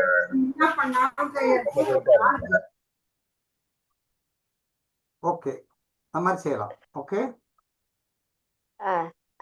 ஐயா, இந்த ஒரு வாரமும் அப்படியே ஆச்சரியப்பட வச்சிருச்சீங்க. உங்களுடைய வகுப்பு ஆச்சரியமா இருந்துச்சு. எங்களுக்கு எல்லாம் ரொம்ப ஆச்சரியமா இருந்தது. இந்த ஒரு வார வகுப்பு போனதே தெரியல, அவ்வளவு சந்தோஷமா இருந்துச்சு. நல்லா தெளிவா இருந்துச்சுங்க. Okay, okay, thank you. உங்களை வைர மாதிரி மெருகு போட வைத்திருச்சுங்க இந்த ஒரு வார வகுப்பு. நல்லா இருந்துச்சுங்க, ரொம்ப நல்லா இருந்துச்சு. இந்த வகுப்பு வந்து வேற எங்கேயும் நடத்தல இல்ல வரதராஜன்? இல்ல சார், இல்ல சார். ஏன்னா ரெண்டையுமே மிக்ஸ் பண்ணி, இன்னும் சொல்ல போனா 3மே பாரம்பரியம், கேபி, கேஇ 3 மிக்ஸ் ஆகி தான் சார் நம்ம எடுத்துட்டு இருக்கோம். நல்லா இருக்கு. Okay, okay. இவரு சொல்லுங்க மோகன் ஐயா. ஐயா, இப்போ அது நம்ம வரதராஜன் ஒரு பாயிண்ட் சொன்னாரு. ஆரம்பத்துல நாங்க படிச்ச விஷயங்களே திரும்ப திரும்ப வர மாதிரி இருந்தது. ஆக நாங்க வந்து அதை கொஞ்சம் பாலிஷ் பண்ணிக்கினே இருந்தோம். அதே நேரத்துல நீங்க கேபிக்கும் கேஇக்கும் அப்படி மாறின பிறகுதான் எங்களுக்கு உற்சாகம் புதுசா வந்தது. அப்போ மேடம் சொன்ன மாதிரி கடைசி 10 நாள்ன்றது முழுமையாக நீங்க கேஇ எங்களுக்கு புகுத்திட்டீங்க. அவங்க சொன்ன வார்த்தை எங்களை தீட்டின மாதிரி இருந்தது. அது உண்மைதான், நாங்க தீட்டிக்கணும். இன்னொரு வரதராஜன் சொன்ன மாதிரி 1 அதாவது வாரத்துல 3 ஜாதகம் நம்ம கொஞ்சம் பரிசீலனை பண்ணாதான் இது நம்ம மனசுல நிற்கும். என்னோட சொந்த அனுபவம். அதனால பழசா புதுசா நான் இதை எடுத்துட்டு இருக்கேன். உங்களை பொறுத்த வரைக்கும் நீங்க இனிஷியலா எங்களுக்கு விளக்கு ஏத்திருக்கீங்க. அந்த விளக்க பிரகாசமா நாங்க எரிய வைக்கிறது எங்க கையில தான் இருக்கு. நீங்க செய்யிட்டீங்க, அதுல எங்களுக்கு சந்தேகம் இல்லை. ஈஸ்வர் எப்படி ஃபீல் பண்றாரு? ஈஸ்வர் ஆல்ரெடி ரூட்ல இருக்காரு, அவரு பூந்து விளையாடுறாரு. நீங்க அவர் நல்லா தீர்த்துட்டீங்க, அவரு சிறப்பா இருப்பாருன்றது நம்பிக்கை இருக்கு. ஐயா ஐயா, எல்லாமே நல்லா இருந்தது. எனக்கு என்ன ஒரு சின்ன குறைனா, இன்னும் கொஞ்சம் ப்ரெடிக்ஷன் சொல்றதுல 2-4 வகுப்பு கூட்டிக்கலாமோன்னு தோணுச்சு, வேற ஒண்ணும் இல்லை. ஓ, ரைட் ரைட். இன்னும் ப்ரெடிக்ஷனுக்கு வேணும் அப்படின்னு. ஆமாங்க, இன்னொரு 4 கிளாஸ் போட்டு அந்த 4 ஒரு ஜாதகத்தை விளக்கிட்டீங்கன்னா எங்களுக்கு இன்னமும் ரொம்ப திருப்தியா இருக்குங்க. குரூப்ல போட்டு அந்த நிறைய பார்க்கும்போது தெரியும். அதான் கணக்கே நிறைய போய்கிட்டு இருக்கனால ப்ரெடிக்ஷன் கொஞ்சம் கம்மியா இருக்க மாதிரி எனக்கு தோணுதுங்க, வேற மாதிரி. ஆனா டவுட் வந்துச்சுன்னா அவங்களை விட மாட்டேன். ஏன்னா அடிப்படைகள் வந்து படிக்காம வந்துட்டோம்னா தெளிவாக முடியாது இல்லையா? கண்டிப்பா. ஆமாங்க, ஆமாங்க. இப்ப வந்து எதை கேட்டாலும் பதில் சொல்லுவீங்கல்ல? ஆமா ஆமா, அடிப்படையில இருந்து என்னன்னாலும் தெரிஞ்சிடும். ஆனா ப்ரெடிக்ஷன் சொல்லும்போது கொஞ்சம் தடுமாற்றம் இருக்க மாதிரி தெரியும், வேற. அது வந்து அனுபவம் வர வர வரும். சரிங்க, அது அனுபவத்துல வரதோ வந்துடும். படிங்க, நீங்க பாருங்க, ஜாதகத்தை பாருங்க, உங்களுக்கு அதுல வரும், பாத்துக்கிறோம். சந்தேகம் வரும்போது குறிச்சிட்டு கேளுங்க. ரொம்ப நன்றிங்க ஐயா. ஓகே, ஓகே, ரொம்ப நன்றிங்க. வாழ்க வளமுடன். நன்றி நன்றி ஐயா, நன்றி ஐயா. நன்றி ஐயா, வகுப்பு சிறப்பா இருந்தது ஐயா. சரி, ஞாயிற்றுக்கிழமை வந்து டிஎன்ஏ அஸ்ட்ராலஜி அறிமுக வகுப்பு இருக்கு, எல்லாரும் கலந்துக்கலாம். எத்தனை நாள் வகுப்பு? அது ஒரே மாசத்துக்குள்ள ஒரு 16-17 வயசு வகுப்பு, 20 வயசு வகுப்புக்குள்ள இருக்கும். அவ்வளவுதான். 1 மாசம் சரி இருக்கும். சரிங்க சார் ஓகே, கலந்துக்கிறேன். நன்றிங்க. நன்றி நன்றி நன்றி நன்றி ஐயா. நன்றி. நன்றி சார். வாழ்க வளமுடன், வாழ்க வையகம். எல்லாருக்கும் நன்றி. சிறப்பான அந்த வகுப்புக்கு ஆதரவு கொடுத்து, காணிக்கை கொடுத்து, ஒத்துழைப்பு கொடுத்து, கடைசி வரைக்கும் இந்த வகுப்புல கலந்துகிட்ட நபர்களுக்கு அவங்களுக்கு வந்து என்னுடைய வாழ்த்துக்கள். இந்த வீடியோவை பாருங்கள். இதை பூராத்தையும் இது பண்ணி மெர்ஜ் பண்ணி அதை ரெடி பண்ணுவோம். வீடியோவை பூராத்தையும் ஃபைல் பண்ணி அதை பார்ப்போம். நீங்கள் பாருங்கள், பார்த்துக்கிட்டே இருங்க அப்படிங்கிறத சொல்லியிருக்கேன். வாழ்க வளமுடன். நன்றி நன்றி நன்றி ஐயா.